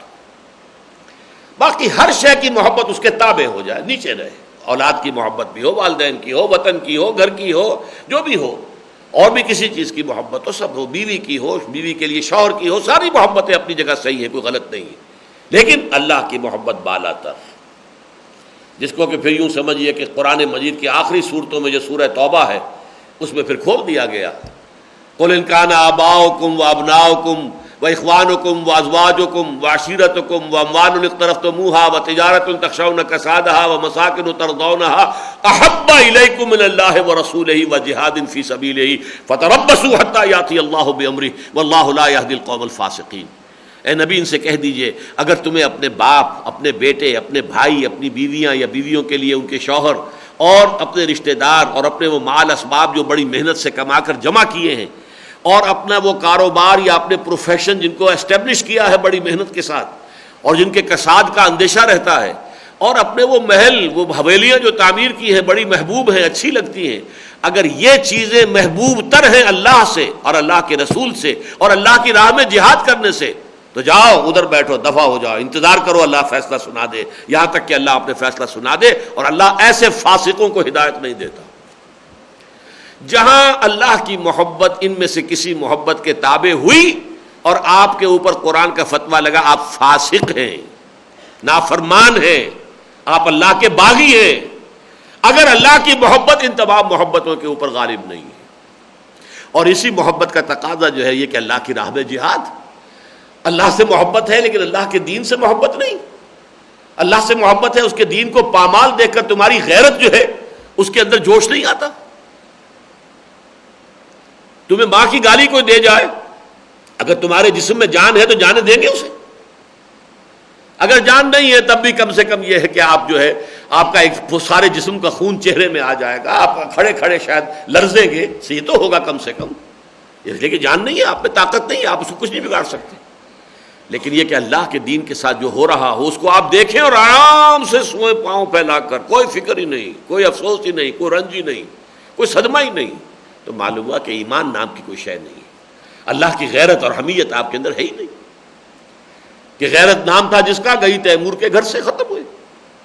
تو یہ ہے اصل میں اللہ کی معرفت اگر حاصل ہو جائے، اولو الالباب لوگ، ہوش مند لوگ، وہ لوگ کہ الذین یعقلون، جو واقعتاً عقل سے کام لیتے ہیں، جن کی عقل حیوانی بھی تازہ ہے، چاق و چوبند ہے، اور جن کی عقل روحانی بھی برقرار ہے، ان لوگوں کا حال یہ ہے کہ پھر ان کا مقصود و مطلوب لا مقصود الا اللہ، لا مطلوب الا اللہ، لا محبوب الا اللہ، پھر یہ ہے ایمان کی حقیقت۔ اب آ جائیے پھر سورہ آل عمران کی اب نیکسٹ آیت۔ پہلی بات ہم نے یہ سمجھ لی کہ جو اصل ایمان ہے، جڑ کا ایمان ہے، بنیادی ایمان ہے، ایمان باللہ، وہ کسی دلیل سے نہیں ہے، کوئی منطقی دلیل اس کے لیے نہیں ہے، کوئی سائنٹیفک آرگومنٹ اس کے لیے نہیں ہے، اس کے لیے تو فطرت، اندر آپ کے قلب کی گہرائی، آپ کی روح کی گہرائی میں وہ جو معرفت ودیت کی گئی ہے اور وہ جو محبت الہی رکھی گئی ہے، اگر اوپر کے پردے جو ہیں اس پر سے ہٹیں گے اندر ہی سے برآمد ہوگا۔ اس کو برآمد کرنے کی کوشش ان آیات کے ذریعے سے ہے، آیات آفاقیہ، آیات انفسیہ، وفی انفسکم افلا تبصرون، اور نمبر 3 آیات قرآنیہ۔ قرآن کے جملوں کو اس لیے آیات کہا گیا، نشانیاں آئی اللہ کی، اللہ کے علم کی اور حکمت کی، اللہ کی ہستی کی، اللہ کے کمال علم کی، کمال حکمت کی، کمال قدرت کی نشانیاں۔ لیکن اب جن لوگوں کا معاملہ یہ ہے کہ انہیں معرفت خداوندی حاصل ہو گئی، اور اس کے ساتھ جوڑ لیجئے، اور اب ان کے نزدیک مطلوب حقیقی، محبوب حقیقی، مقصود حقیقی اللہ کی ذات ہے۔ اب اگلا قدم کیا ہے؟ الذین یذکرون اللہ قیاما وقعودا وعلی جنوبہم، یہ تھی وہ کیفیت جو اس روایت میں آئی، حضور کی کیفیت، کھڑے ہوئے روتے رہے، رکوع میں گئے روتے رہے، سجدے میں گئے روتے رہے، پھر اگر بیٹھے ہیں تو رو رہے ہیں۔ وہ لوگ جو اللہ کو یاد رکھتے ہیں، کھڑے ہوئے بھی، بیٹھے ہوئے بھی، اور اپنی کروٹوں کے بل بھی، لیٹے ہوئے بھی، یہ ہے دوام ذکر، ذکر کثیر جسے کہا گیا ہے۔ ذکر کثیر کیا ہے؟ ہر حال میں اللہ کو یاد رکھنا، کام کوئی بھی کر رہے ہو لیکن دل اللہ کی طرف۔ پنجابی میں کہتے ہیں کہ ہتھ کارول دل یار ول، اللہ کی طرف۔ آپ ہمارے ہاں تو یہ کہ خیر میں نے خود بھی اپنی ایک بزرگ جو ہے اپنے رشتے میں ان کو دیکھا ہے، وہ چکی پیستی تھیں اور قرآن پڑھتی تھیں۔ بالکل یہ واقعہ ہے جو حضرت فاطمہ کے بارے میں کہا گیا ہے کہ چکی پیس رہی ہے آسیہ گرداں علم قرآن سرا۔ حضرت فاطمہ رضی اللہ تعالی عنہ، علامہ اقبال کہہ رہے ہیں آسیہ گرداں، چکی جو ہے وہ اس کو حرکت میں رکھتی تھی، چکی پیس رہی ہے اور قرآن لم قرآن سارا، ساتھ ہی قرآن پڑھ، اور اسی حالت میں ہو سکتا ہے حسن یا حسین گود میں ہو اور دودھ پی رہے ہو سکتا ہے، ہوتا ہے، اپنی آنکھوں سے دیکھا ہے، ہوتا ہے یہ سارے کام۔ تو الذین یذکرون اللہ قیاما وقعودا وعلی جنوبہم وَيَتَفَكَّرُونَ فِي خَلْقِ السَّمَاوَاتِ وَالْأَرْضِ، یقیناً وہ لوگ جو اللہ کو یاد رکھتے ہیں کھڑے ہوئے، بیٹھے ہوئے، لیٹے ہوئے، اور مزید غور و فکر کرتے ہیں آسمان اور زمین کی تخلیق میں۔ اب یہ اگلا قدم ہے، فرسٹ سٹیپ تھا ایمان باللہ تک آپ کی رسائی ہو جائے۔ ایمان باللہ تک رسائی کسی منطقی دلیل سے نہیں ہوگی بلکہ آیات الہیہ کے ذریعے سے، آپ کے اپنے اندر سے وہ ڈورمنٹ آپ کے جو ہے کانشسنس وہ اگر ابھر کر آئے گی تو ایمان باللہ نصیب ہوگا۔ لیکن اس سے اگلے قدم کے اوپر جو ہے اب ایمان بالآخرت رسائی کیسے ہوگی؟ الذین یذکرون اللہ قیاما وقعودا وعلی جنوبہم ویتفکرون فی خلق السماوات والارض، اور وہ تفکر کرتے ہیں، غور و فکر کرتے ہیں، سوچ بچار کرتے ہیں آسمان اور زمین کی تخلیق کے اندر، ان کا غور و فکر جاری رہتا ہے۔ اس آیت کے حوالے سے ایک تو یہ سمجھ لیجئے کہ یہ ذکر اور فکر کو اس آیت میں جمع کیا گیا ہے۔ یہ چیزیں جو ہیں اس قدر ایک دوسرے کے ساتھ جڑی ہوئی ہیں جو کہ بدقسمتی سے امت کے دور زوال میں یہ علیحدہ ہو گئی ہیں۔ یہ گاڑی کے دو پہیے تھے، اسلام کی گاڑی ان دو پہیوں ہی پر چلتی تھی، ذکر بھی فکر بھی ساتھ ساتھ۔ لیکن ہوا کیا، آج اصحاب ذکر جو ہے وہ فکر سے خالی ہیں، سوچ بچار نہیں، وہ ذکر ہی ہے بس، وہ ذکر جو ہے اس کے اندر تو لگے ہوئے، لیکن یہ کہ فکر نہیں، یہ کائنات کیا ہے، اس کی کیا حقیقت ہے، اس سے بالکل فارغ۔ اور جو فکر والے ہیں وہ ذکر سے محروم، لہذا وہ ذکر جو ہے وہ بھی ان پروڈکٹیو، اور جو فکر ہے وہ بھی ان پروڈکٹیو، نہ اس کا کوئی خیر برآمد ہوتا ہے نہ اس کا کوئی خیر برآمد ہوتا ہے۔ مولانا روم نے بڑے پیارے انداز میں کہا ہے، این قدر گفتیم باقی فکر کن۔ دیکھو اس قدر تو ہم نے تمہیں بتا دیا، سمجھا دیا، اب آگے خود غور کرو، غور و فکر کرو۔ این قدر گفتیم باقی فکر کن، فکر اگر جامد بود راہ ذکر کن۔ اگر فکر میں کسی وقت جمود آ جائے، کہیں آپ کا فکر، آپ کی سوچ آ کر اڑ گئی کسی جگہ پر کہ وہ مسئلہ حل نہیں ہو رہا، آگے نہیں آپ بڑھ رہے، تو جاؤ ذکر کرو۔ وہ پہلا جو صغرا کبرا تم نے اب تک جو کچھ سیکھا تھا، جو کچھ سمجھا تھا، اسے دہراؤ دہراؤ دہراؤ، ذکر کرو ذکر کرو۔ الذین یذکرون اللہ قیاما وقعودا وعلی جنوبہم، تو یہ جو فکر کی گتھی الجھ گئی تھی یہ سلجھ جائے گی۔ ای قدر گفتیم باقی فکر کن، فکر اگر جامد بود رو ذکر کن۔ فکر آرد ذکر آرد فکر را در اہتزاز۔ اس ذکر کے ذریعے سے فکر کے اندر ایک جنبش پیدا ہوتی ہے، حرکت پیدا ہوتی ہے، وہ جمود جو آ گیا تھا جمود ٹوٹتا ہے۔ ذکر را خورشید نہیں افسردہ ساز، یہ تو سورج کے مانند ہے کہ جیسے یہ کہ پودے مرجھائے ہوئے سے ہوتے ہیں، سورج نکلتا ہے تو سب تر و تازہ ہو جاتے ہیں۔ خاص طور پر آپ کو معلوم ہے کہ یہ جو سورج مکھی کا پھول ہے مرجھایا ہوا ہوتا ہے، سورج نکلتا ہے تو کھل جاتا ہے اور اسی کی طرف اپنا رخ کر لیتا ہے، اور سارا دن پھر اسی کو فیس کرتا ہے۔ سورج مشرق میں تھا تو اس کا رخ مشرق میں ہے، جیسے جیسے وہ جا رہا ہے سورج کے رخ کے ساتھ، اور شام مغرب کی طرف رخ ہو گیا، سورج غروب ہوا اور وہ مرجھا گیا۔ گویا کہ اس کی زندگی جو ہے وہ سورج کے مواجہے میں، سورج کے فیس ٹو فیس رہنے کے اندر ہی اس کی جو ہے نشاط ہے اس کی۔ اللہ تعالیٰ کا مواجہہ، انی وجہت وجہیہ، جب آپ نماز کے لیے کھڑے ہوتے ہیں، میں نے اپنا رخ کر لیا ہے اللہ کی جانب، یہ مواجہہ ہے، آمنے سامنے ہو جانا، روبرو ہو جانا، رو در رو ہو جانا۔ تو اس کی سب سے بڑی پیاری مثال جو ہے عالم نباتات میں وہ سورج مکھی کا پھول ہے۔ الذین یذکرون اللہ قیاما وقعودا وعلی جنوبہم ویتفکرون فی خلق السماوات والارض. میں نے مولانا روم کے اشعار آپ کو سنا دیا، علامہ اقبال کے اشعار بھی ایسے ہی ہیں، بہت خوبصورت ہے. جز بقرآن زیغمی روباہی است، فقر قرآن اصل شاہن شاہی است. فقر قرآن اختلاط ذکر و فکر، فکر را کامل نہ دیدم جز بے ذکر. قرآن مجید نے جو فقر انسان کو دیا ہے وہ ہے اصل شہنشاہی. بوریا نشین ہے کوئی شخص، لیکن فقر قرآن، فقر قرآن، قرآن کا سلوک، قرآن کا تصوف یوں سمجھیے، قرآن کا سلوک، قرآن کی معرفت. جز بقرآن زیغمی روباہی است. اگر قرآن نہیں ہے تو آپ شعر بھی ہیں تو لومڑی سے زیادہ آپ کی حقیقت نہیں ہے. اور فقر قرآن اصل شہنشاہی است، اصل شہنشاہی جو ہے تو فقر قرآن کے اندر ہے. اور فقر قرآن کیا ہے؟ فقر قرآن اختلاط ذکر و فکر، ذکر اور فکر کو جوڑ دیا جائے، ان کو ملا دیا جائے، ذکر بھی ہو فکر بھی ہو. اور فکر را کامل نہ دیدم جذب ذکر، یہ فکر کامل ہو ہی نہیں سکتا جب تک کہ ذکر ساتھ نہ ہو. یہ آیت اس اعتبار سے مولانا روم کے یہ دو اشعار، علامہ اقبال کے یہ دو اشعار، لیکن جس شان کے ساتھ اس قرآن میں یہ الفاظ آئے ہیں یہ گویا کہ حرف آخر ہے. الذین یذکرون اللہ قیاما وقعودا وعلی جنوبہم ویتفکرون فی خلق السماوات والارض ربنا ما خلقت ھذا باطلا. وہ یہ کہہ اٹھتے ہیں، پکار اٹھتے ہیں، چیخ اٹھتے ہیں، اے رب ہمارے تو نے یہ سب کچھ بیکار پیدا نہیں کیا تھا. یہ بہت اہم حصہ ہے. یہاں کائنات کی تخلیق کے نتیجے میں اس پر غور و فکر میں ایک بڑی حقیقت جو منکشف ہوتی ہے. اب یہ ہے انسان کی عقل حیوانی سے جو بات اس کو معلوم ہوگی، وہ عقل روحانی سے ایمان باللہ آیا ہے. عقل روحانی اور عقل انسانی دونوں ملیں گے تو ایمان بالآخرت آئے گا. یہ اس کی تفصیل ہے در حقیقت. ایک نتیجے تک یہ عقل حیوانی پہنچا دیتی ہے کہ یہاں کوئی چیز بے مقصد نہیں ہے. گھاس کا ایک تنکا بھی بے مقصد نہیں ہے. یہ حشرات الارض ان میں سے کوئی بے مقصد نہیں ہے.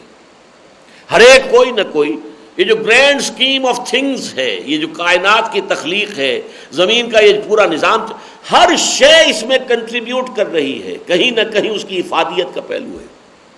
کوئی ایک تنکا بھی بغیر کسی حکمت اور بغیر کسی غرض و غایت کے نہیں. ربنا ما خلقت ھذا باطلا، اے رب ہمارے تو نے یہ سب کچھ بیکار، بے مقصد، باطل پیدا نہیں کیا. دیکھیے باطل حق کے مقابلے میں آتا ہے لفظ. حق کے کئی معنی ہیں عربی زبان میں اور قرآن مجید کی اصطلاح میں. حق اسے بھی کہتے ہیں کہ جو شے بالواقع موجود ہو، اور اس کے مقابلے میں باطل وہ ہے جو نظر تو آ رہا ہے حقیقت میں ہے نہیں، سراب ہے، پانی نہیں ہے لیکن نظر آ رہا ہے، وہ باطل ہے. حق وہ ہے کہ جو فی الواقع ہے. حق وہ ہے کہ جو اخلاقی طور پر ثابت ہے آپ پر، اور حق اور باطل وہ ہے جو اخلاقی طور پر ثابت نہیں ہے. حق ہر وہ شے ہے جو بامعنی ہے، با مقصد ہے، جس میں کوئی غرض و غایت ہے. اور باطل ہر وہ شے ہے جو بے مقصد ہے. اسی بے مقصد کے لیے لفظ قرآن مجید میں عبث بھی آیا ہے. افحسبتم انما خلقناکم عبثا وانکم الینا لا ترجعون. کیا تم نے یہ سمجھا تھا کہ ہم نے تمہیں بیکار، بے مقصد، بغیر کسی غرض و غایت کے پیدا کیا اور تم ہماری طرف لوٹائے نہیں جاؤ گے؟ فتعال اللہ الملک الحق لا الہ الا هو رب العرش الکریم. اللہ بہت بالا و برتر ہے، بہت اعلیٰ ہے، عرفہ ہے تمہارے اس گمان سے کہ وہ کوئی کام بے مقصد کرے گا، بے معنی کرے گا. وہ تو ملک الحق ہے، بادشاہ حقیقی ہے. یہ ہے تصور در حقیقت کہ انسان اس کائنات میں غور کرے. یہ پوری سائنس کیا ہے؟ آج ہمیں ہر شے کی حقیقت یہ بتا رہی ہے. جتنا سائنس کا علم بڑھتا جا رہا ہے، ہر شے جو ہے اس کارخانہ قدرت میں کوئی شے بیکار نہیں ہے. ہر شے کا کوئی رول ہے، ہر شے کوئی نہ کوئی مقصد جو ہے وہ پورا کر رہی ہے. چھوٹے سے چھوٹا پرزہ بھی کوئی بڑی سے بڑی مشین کے اندر ہو سکتا ہے، چھوٹے سے چھوٹا پرزہ اہم ترین ہو. آپ کا F-16 جہاز جو ہے ہو سکتا ہے کوئی چھوٹا سا پرزہ جو ہے اس کا وہ اگر نہیں ہے، یہ خراب ہو گیا ہے اور وہ آپ نہیں بدل سکتے اور اسپیئر نہیں ہے، تو وہ پورا پہاڑ جو کھڑا ہے F-16 وہ کیا ہے؟ جنگ ہے. کباڑی کے ہاں لے جائیے اس کو، بیکار ہے. تو ہر شے اس کائنات کے اندر بامانی ہے، نتیجہ خیز ہے. سبحانک، اے اللہ تو پاک ہے اس سے. تیری ہستی کے بارے میں یہ گمان کرنا کہ تو عبث کوئی کام کرے گا، بیکار کرے گا، بے مقصد پیدا کرے گا، یہ گویا کہ تیری ذات کے اوپر بہت بڑی تہمت ہے، تیری بہت بڑی توہین ہے، تیری شان میں بہت بڑی گستاخی ہے۔ تو پاک ہے، اعلیٰ ہے، عرفہ ہے اس سے کہ تیرے بارے میں یہ گمان کیا جائے کہ تو کوئی ایسی شے بھی پیدا کرے گا کہ جو بے مقصد ہو۔ فقنا عذاب النار، تو اے رب ہمارے، ہمیں آگ کے عذاب سے بچا لیجو۔ یہاں ذرا گیپ ہے جسے قرآن مجید کے دوسرے حوالوں سے سمجھنا ہوگا۔ گیپ کیا ہے؟ انسان جب اپنی فطرت میں غور کرتا ہے تو جیسے میں نے عرض کیا، اس فطرت کے اندر ایمان باللہ ڈورمنٹ موجود ہے، معرفت ربانی موجود ہے، ایک اور شے بھی موجود ہے، وہ بھی اگر کوئی شخص خود جھانکے گا اپنے اندر اور نظر آئے گی تو نظر آئے گی، میں منوا نہیں سکتا کسی سے، اس لیے کہ یہ بھی فطرت کی بات ہے۔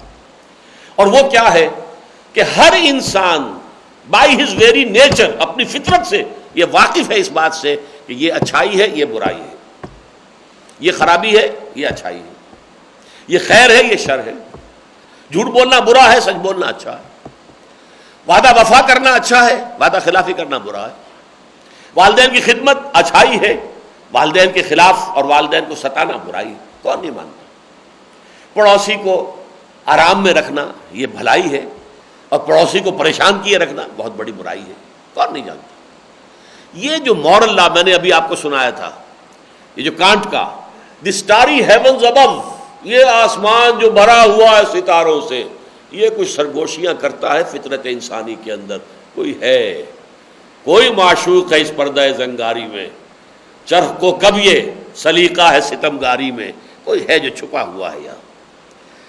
تو یہ جو چھپی ہوئی ہستی ہے ذات باری تعالیٰ، اس کے لیے یہ علامات ہیں، یہ نشانیاں ہیں، یہ آیات ہیں۔ اسی طریقے سے تمہارے اندر ہے ایک شے، اور وہ ہے moral law, the moral law with in. انسان جانتا ہے کہ یہ خیر ہے، یہ شر ہے، یہ اچھائی ہے، یہ برائی ہے، یہ بھلائی ہے، یہ برائی ہے، یہ گڈ ہے، یہ ایول ہے۔ لیکن اب دوسرا مشاہدہ اسے ہوتا ہے اس عقل حیوانی کے ذریعے سے، اس دنیا میں اس کے نتائج جو نکلتے ہیں وہ بسا اوقات الٹے نکلتے ہیں۔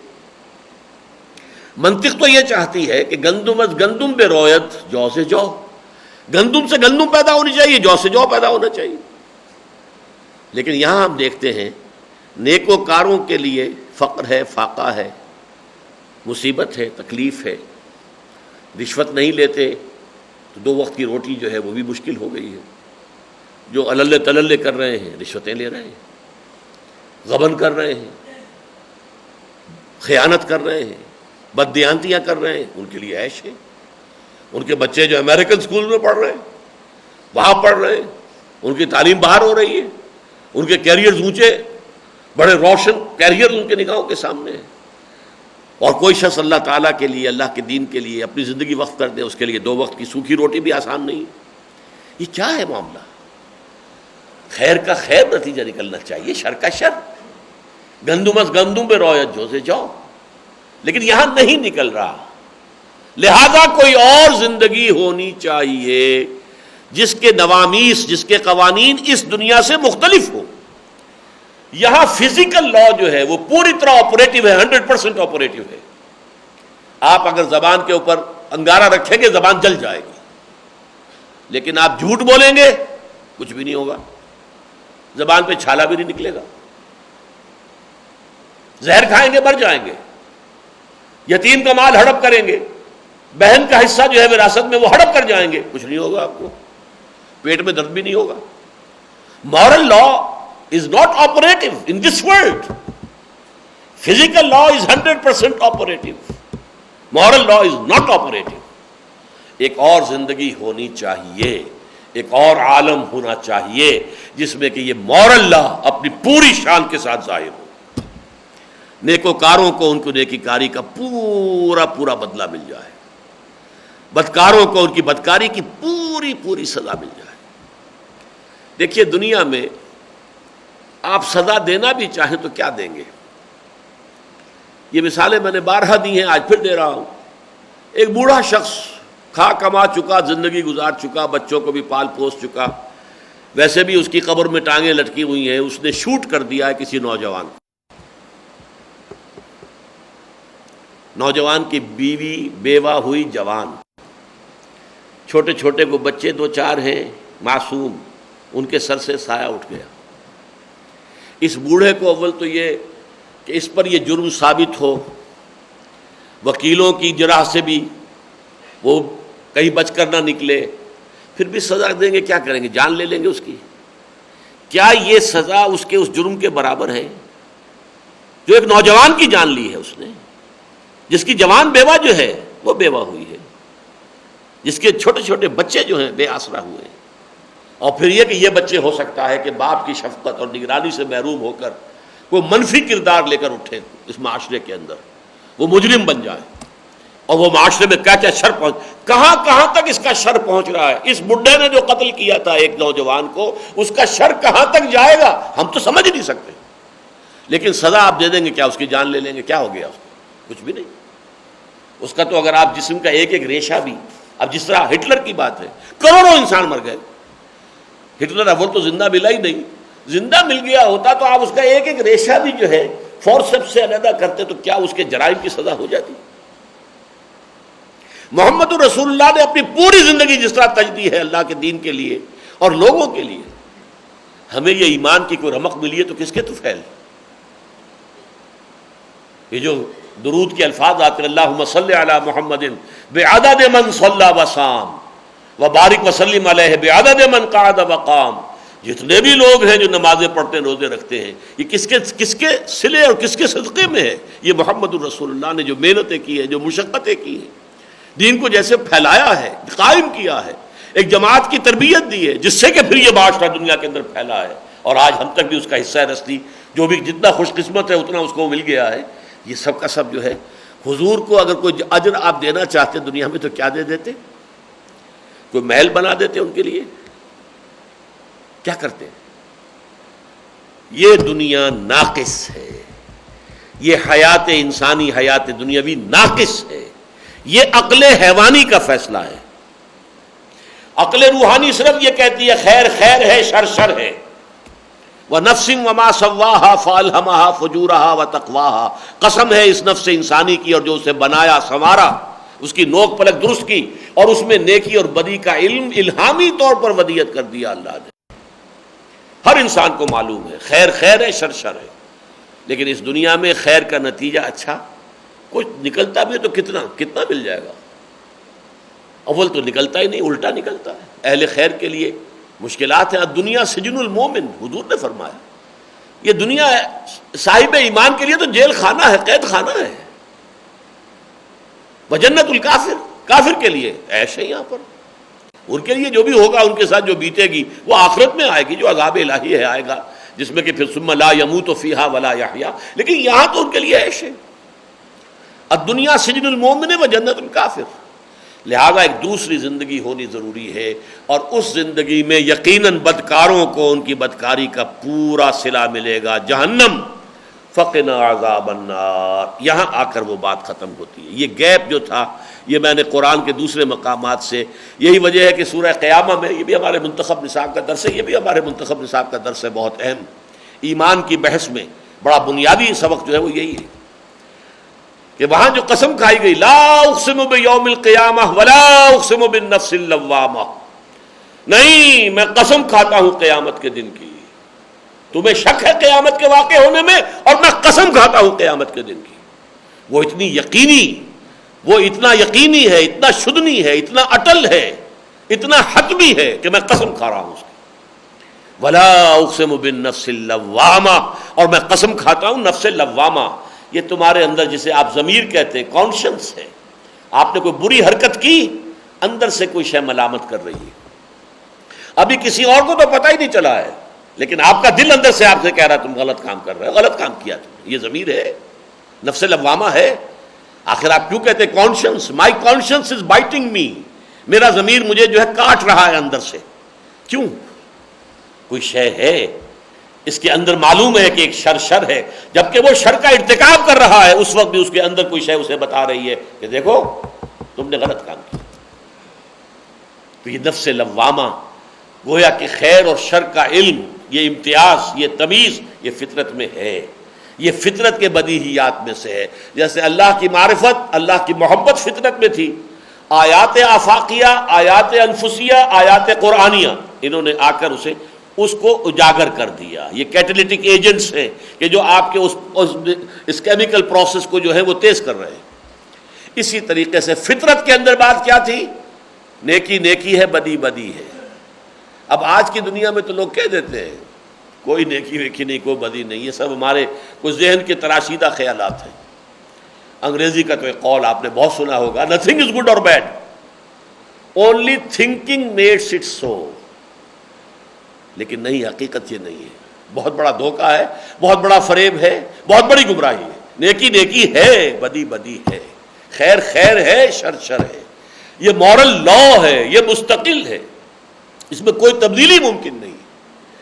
یہ جو مورل لا جس کو کانٹ نے کہا the moral law within and the starry heavens above, تو یہ مورل لا جو ہے یہ فطرت کی بات ہو گئی. اور عقل حیوانی نے یہ بتایا کہ اس کائنات میں کوئی شے بے مقصد نہیں ہے، بے نتیجہ نہیں ہے. اب اگر آخرت نہیں ہے تو پھر یہ حس جو ہے ہماری اخلاقی ہے تو بے نتیجہ ہوئی، یہ بیکار ہوئی، یہ خامخواہ، اس کا کوئی نتیجہ نہیں نکلا. نہیں، نتیجہ نکلے گا. وہ یوم الدین آ کر رہے گا، خیر کی جزا ملے گی، شر کی سزا ملے گی. زندگی اتنی طویل ہوگی کہ جہاں جہاں تک تمہارے شر کے اثرات پہنچے تھے اس کا سب کا حساب کتاب تمہارے اوپر لے لیا جائے گا. اور جہاں جہاں تک تمہارے وہ صدقات جاریہ، تم نے کوئی خیر کے کام شروع کیے تھے، جہاں جہاں تک نسل بعد نسل اس کے اثرات پہنچیں گے، ان سب کا کریڈٹ تمہیں دیا جائے گا. زندگی اتنی طویل ہوگی، موت آ کر اس سلسلے کو منقطع نہیں کرے گی، بلکہ ابد الآباد تک. وَإِنَّهَا لَجَنَّةٌ أَبَدًا أَوْ لَنَارٌ أَبَدًا، یا وہ آگ ہے ہمیشہ ہمیش کے لیے اور یا جنت ہے ہمیشہ ہمیش کے لیے. یہ ہے قرآن کا سنتھسس. ایمان باللہ کے بعد ایمان بالآخرہ. ربنا انک من تدخل النار فقد اخزیتہ، اے رب ہمارے، تو نے جس کو آگ میں داخل کر دیا اسے تو ذلیل اور رسوا کر دیا. وما للظالمین من انصار، اور یقیناً ایسے ظالموں کے لیے کوئی مددگار نہیں ہوں گے، کوئی بچانے والا نہیں ہو. یہ توحید ہے، کوئی چھڑانے والا، کوئی بچانے والا نہیں. اللہ تعالیٰ کے فیصلے کے آگے کوئی روک اور کوئی آڑ بننے والا نہیں. لمن الملک اليوم للہ الواحد القہار. آج بادشاہی کس کے اختیار میں ہے؟ اختیار کس کے ہاتھ میں ہے؟ صرف ایک ہستی، اللہ الواحد القہار، جو اکیلا ہے، تنہا ہے اور پوری طرح چھایا ہوا ہے. اس کی قدرت کے آگے، اس کے اختیار کے آگے کوئی روک ٹوک نہیں ہے، کوئی آڑے آنے والا نہیں. ربنا، اب آیا تیسرا ایمان.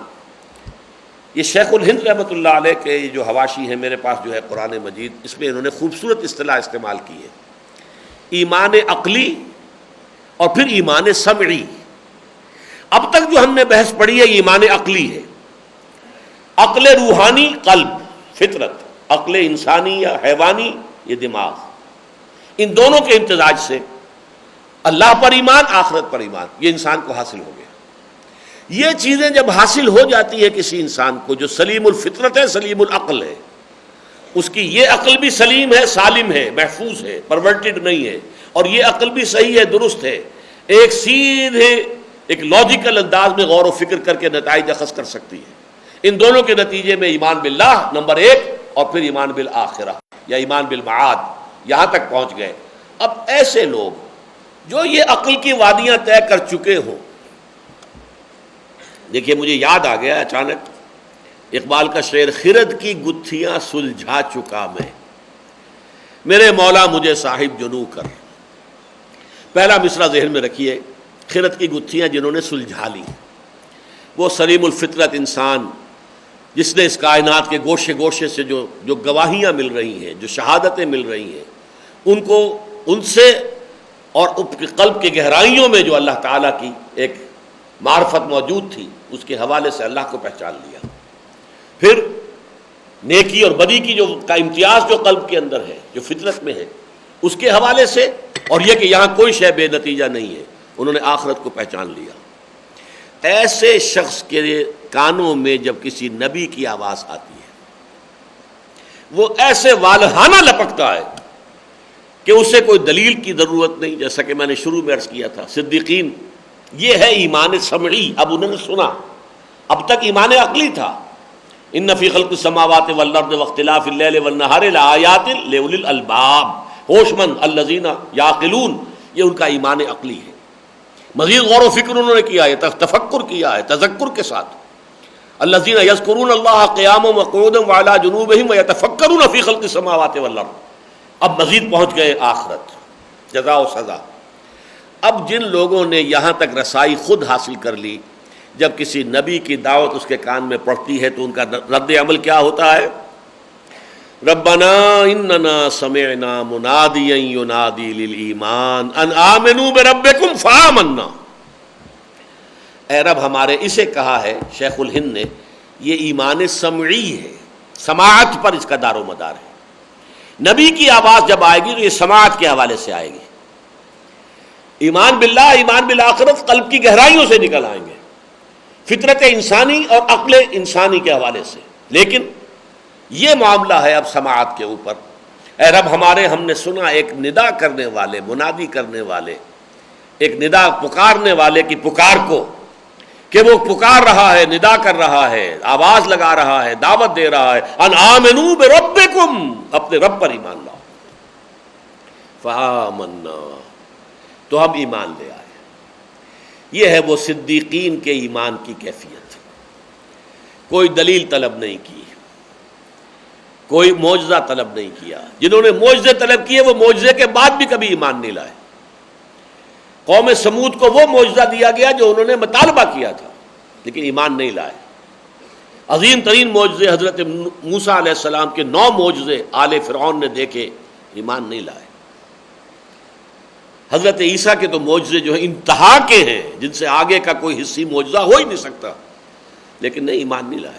لوگوں کے جو نہیں دیں گی، کہا جادو ہے، سحر، جادو ہے۔ لیکن جن کے دل یہاں تک خود پہنچے ہوئے ہیں، چنانچہ اسی کی مثال قرآن حکیم میں اس کردار کی مثال ہے جو حضرت لقمان علیہ السلام، پوری سورت میں ہے، سورہ لقمان آپ کو معلوم ہے 21ویں پارے میں۔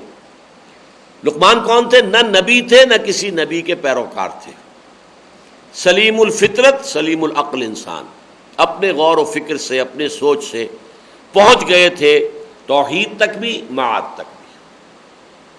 آگے کی بات، کسی نبی کی آواز ان کے کان میں آئی نہیں تو ایمان بالرسالت کا وہاں تذکرہ نہیں۔ 8 آیات پر مشتمل رکوع ہے سورہ لقمان کا دوسرا رکوع، اس میں اللہ پر ایمان کا ذکر ہے، توحید کا ذکر ہے۔ معاد کا صرف اصولی طور پر کہ اعمال انسانی جو ہے، یا بنی انہا ان تک مثقال ذرۃ، اگر کوئی دانے کے برابر بھی کوئی عمل ہے، فتکن فی صخرۃ او فی السماوات او فی الارض، تو وہ عمل جو ہے چاہے کتنا ہی چھوٹا ہو، آسمانوں میں ہو، چٹانوں میں ہو، زمین کے اندر گھس کر کیا گیا ہو، یات بہ اللہ، اللہ انہیں لے آئے گا، اس کا جزا یا سزا اس کی ہوگی۔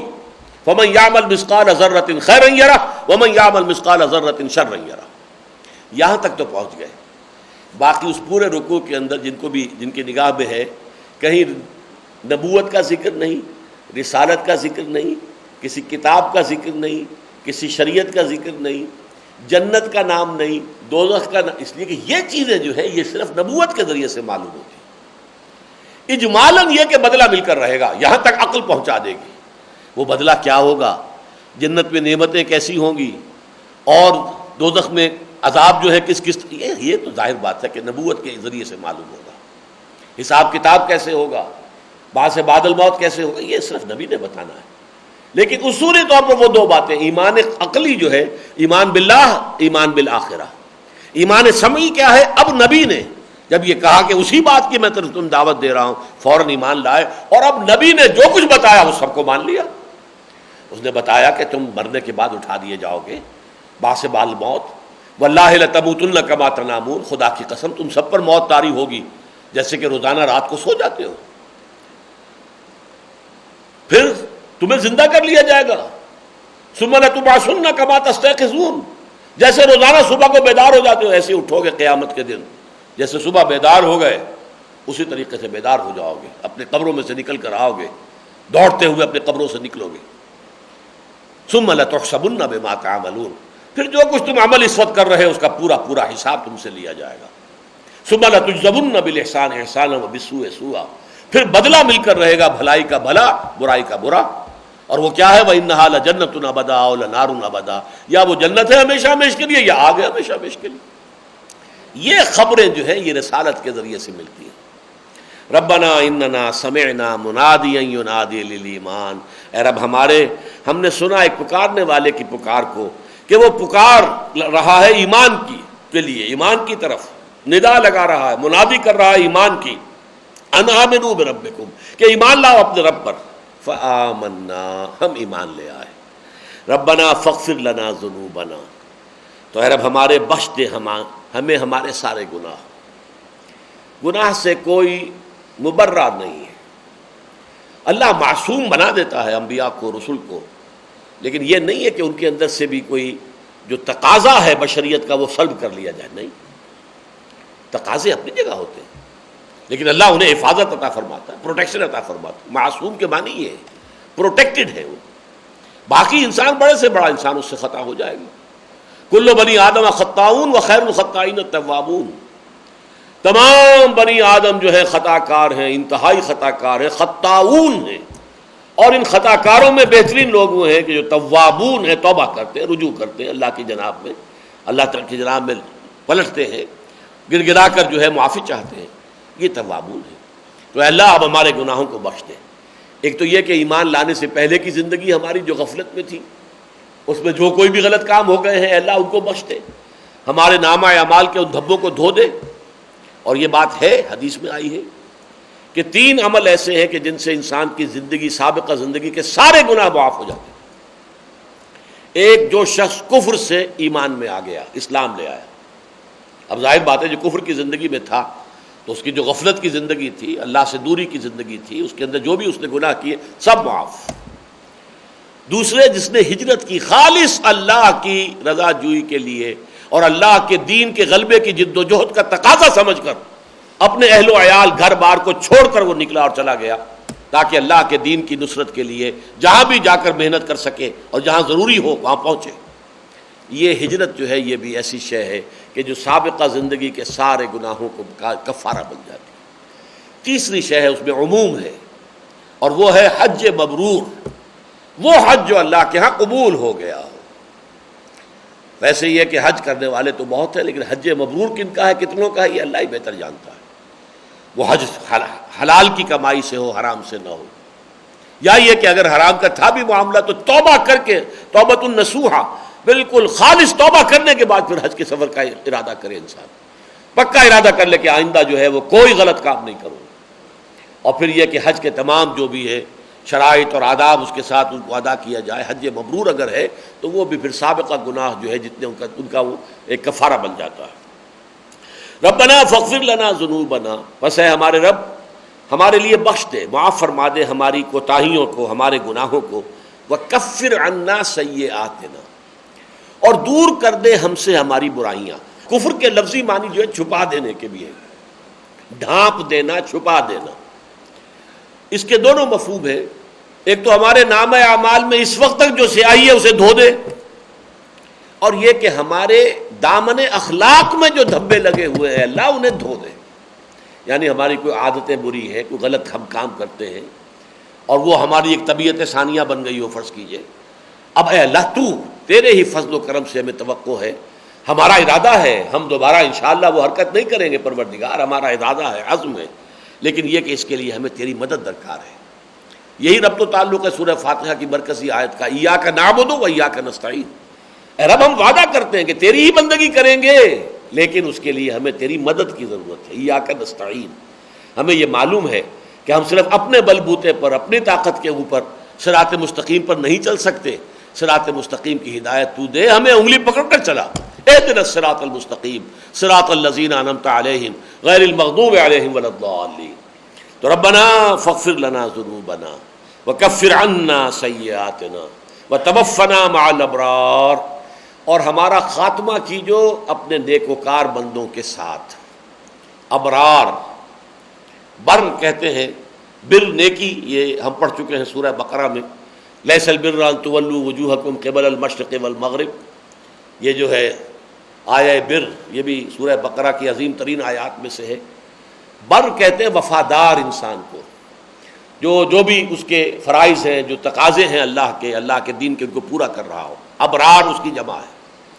تو ابرار جو ہے تیرے بندے، نیکوکار، جنہوں نے تیری وفاداری کا حق ادا کر دیا، اے اللہ وہ کہ جن کو تو تسلیم کرتا ہے کہ انہوں نے تیری بندگی کا اور تیری وفاداری کا حق ادا کیا ہے، پروردگار ہمارا خاتمہ ان کے ساتھ کیجو، ہمیں ان کے ساتھ شامل کر دیجو۔ ہماری کوتاہیاں جب بخش دے گا، ہمارے گناہوں سے جب درگزر فرما دے گا، تو پھر ہمارا ان لوگوں کے ساتھ ان کے زمرے میں داخل ہونے کا امکان پیدا ہو جائے گا جو تیرے نیکوکار بندے ہیں، اور وہ بندے ہیں کہ جنہوں نے وفاداری کا حق ادا کر دیا ہے۔ ربنا وآتنا ما وعدتنا علی رسلک، اور اے رب ہمارے، ہمیں عطا کیجو وہ سب کچھ جس کا تو نے وعدہ کیا ہے ہم سے اپنے رسولوں کے ذریعے۔ اب دیکھیے بڑا پیارا انداز ہے، اللہ نے براہ راست مجھ سے کوئی وعدہ نہیں کیا ہے، مجھ سے جو وعدے کیے ہیں وہ قرآن میں ہے، اگر تم یہ کرو گے تو ہم یہ دیں گے، نیکی کا راستہ اختیار کرو گے تو یہ جنت ہم نے تمہارے لیے تیار کی ہوئی ہے، یہ وعدے قرآن میں ہیں، قرآن محمد پر نازل ہوا ہے۔ تو یہ وعدے اللہ نے کیے ہیں اپنے نیک بندوں سے رسول اللہ کے واسطے سے، یہ ہے ترتیب یہاں پر۔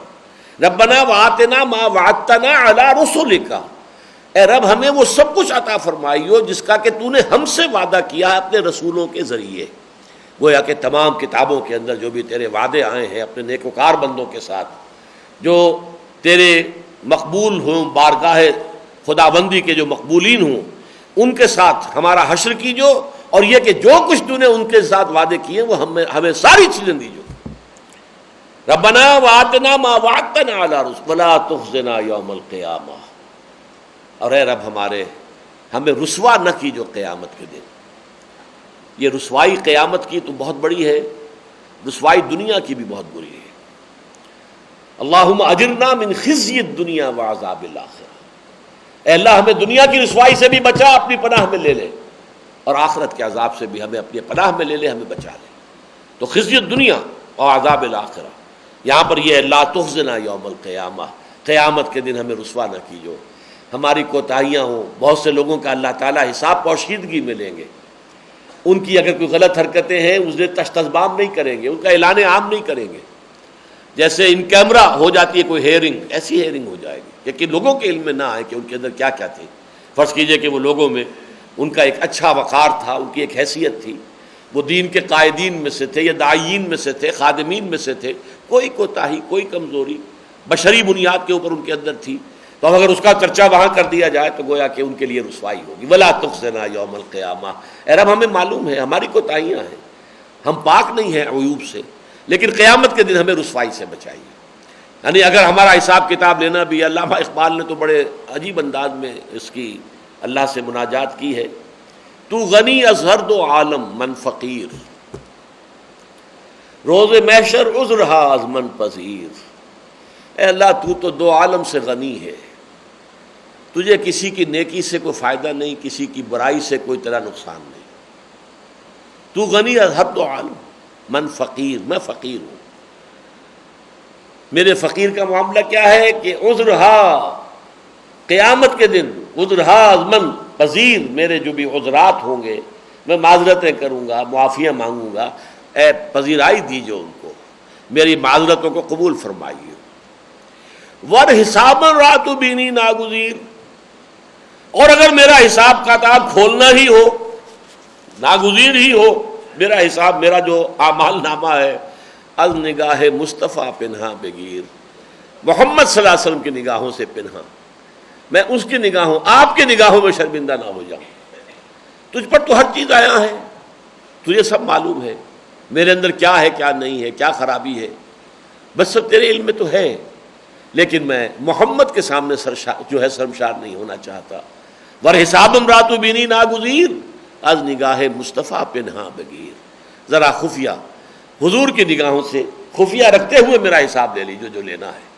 تو ویسے ہے اس میں بہت سا، اللہ تعالیٰ نے اس حضور نے خبر دی ہے کہ میری امت کے ایک متوکلین ہیں، اللہ پر توکل کرتے ہیں، نہ وہ کوئی جھاڑ پھونک کرتے ہیں نہ کراتے ہیں، لا یرقون ولا یرقون ولا یسترقون، وہ نہیں کرتے، لیکن یہ کہ ان کا حساب کتاب ہی نہیں ہوگا، بلا حساب جنت میں جائیں گے۔ حضور نے فرمایا 70,000 میری امت کے لوگ ایسے ہوں گے جو بلا حساب جائیں گے، اور بہت سے لوگ وہ ہوں گے جن کے بارے میں قرآن میں آیا حسابا یسیرا، آسان حساب، سرسری سا جیسے ہوتا ہے معاملہ بس پیش ہوا اور ٹھیک ہے، ایسا بھی ہوگا۔ اس کے لیے دعا ہم مانگتے ہیں اور مانگتے رہنی چاہیے، اللہم حاسبنا حسابا یسیرا، پروردگار ہم سے حساب لیجو آسان حساب۔ ہر چیز کا اگر کوئی جواب ہمیں دینا پڑ گیا تو پھر کون ہے کہ جو چھوٹے گا بات؟ کون ہے کہ جو اپنے اعمال کی بنیاد پر صرف، جیسا کہ حضور نے فرمایا، کوئی ایک انسان بھی، کوئی بھی انسان محض اپنے اعمال کی بنیاد پر جنت میں داخل نہیں ہو سکے گا۔ اور کسی صحابی نے ہمت اور جرأت کی، پوچھ لیا کہ کیا حضور آپ بھی؟ آپ نے فرمایا ہاں میں بھی، الا یتغمدنی ربی برحمتہ، اگر میرا رب ڈھانپ نہ لے مجھے اپنی رحمت سے تو میں بھی جنت میں داخل نہیں ہو سکوں گا۔ تو اس حوالے سے ولا تخزنا یوم القیامہ انک لا تخلف المیعاد، یہ بہت بامانی ہے یہاں یہ ٹکڑا۔ یقیناً تو اپنے وعدے کی خلاف ورزی کرنے والا نہیں ہے۔ ہمیں یہ اندیشہ نہیں ہے کہ جو وعدے تو نے کیے تھے اپنے نیک بندوں سے، اپنے رسولوں کے ذریعے سے، تو ان وعدوں سے پھر جائے گا، معاذ اللہ معاذ اللہ۔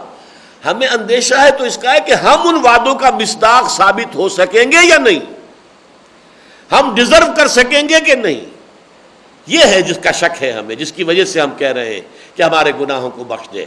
ربنا فاغفر لنا ذنوبنا وکفر عنا سیئاتنا وتوفنا مع الابرار ربنا وآتنا ما وعدتنا على رسلك ولا تخزنا یوم القیامہ انک لا تخلف المیعاد۔ تو یہ ہمیں یہ نہیں اندیشہ ہے کہ تو اپنے وعدوں سے پھر جانے والا ہے، معاذ اللہ ثم معاذ اللہ۔ اندیشہ ہے تو یہ ہے کہ ہم اپنے گناہوں کی وجہ سے، کوتاہیوں کی وجہ سے، تقصیرات کی وجہ سے ان وعدوں کا مصداق ثابت نہ ہو رہے ہوں، تو ہماری ان کوتاہیوں کو گویا کہ کنڈون کرتے ہوئے، ہمارے گناہوں کو معاف فرماتے ہوئے، ہم انہیں اپنے پورے وفادار بندوں کے ساتھ ہمارا حشر کیجو، ان کے ساتھ شامل کر دیجو، اور اس کے لیے اپنے فضل سے، اپنے کرم سے ہماری خطاؤں کو معاف کر دیجو۔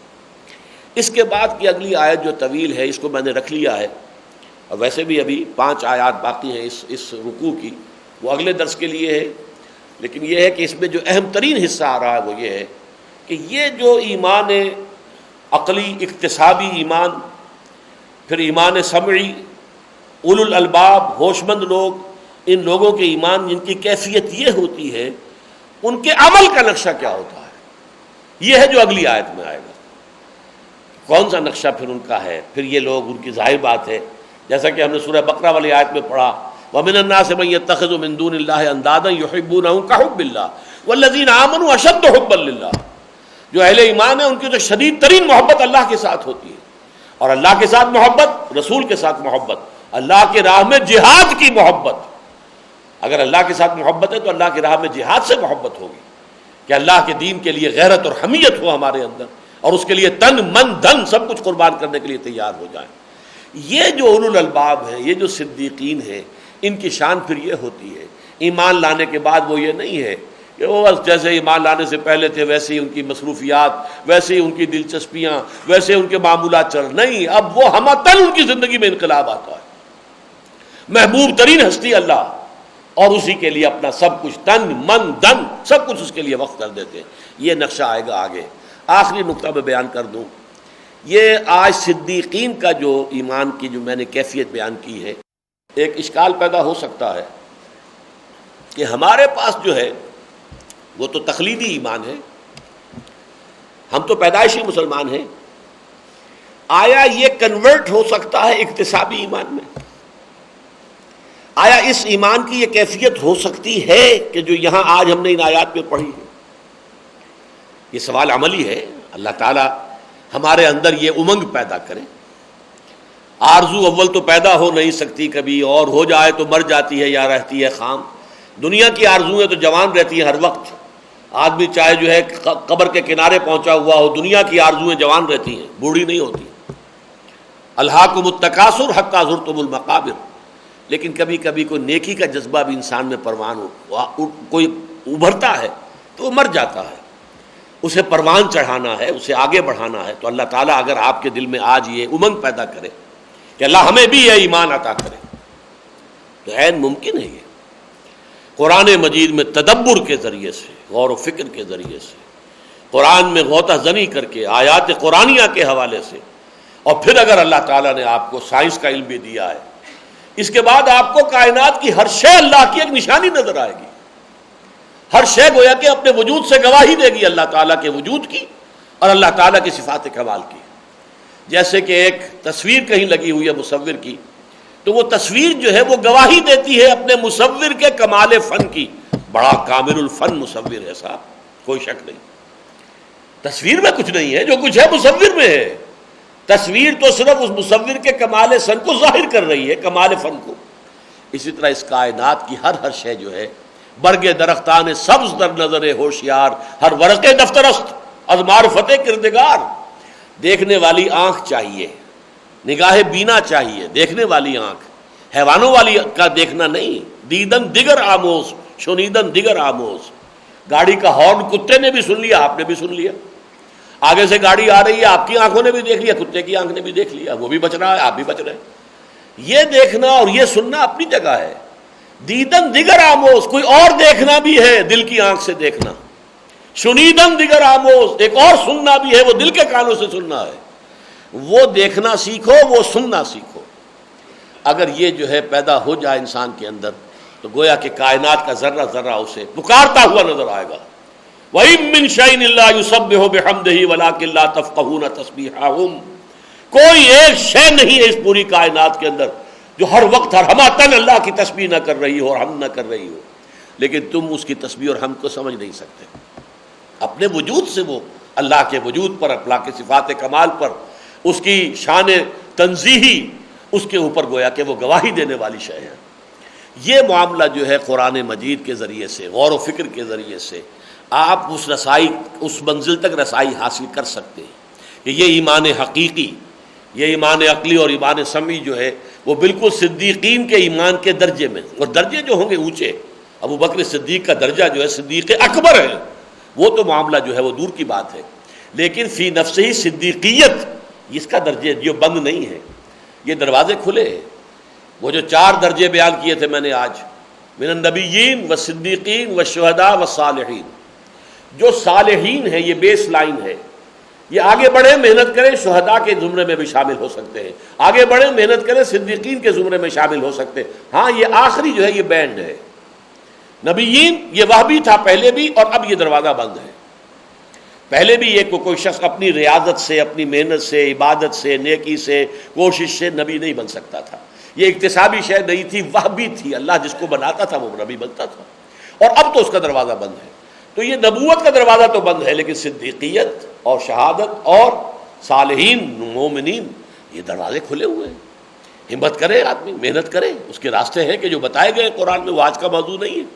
وہ سورہ حدید کے اندر بیان ہوا ہے، سورہ بلد میں بیان ہوا ہے، وہ ہیں اس کے مختلف مقامات.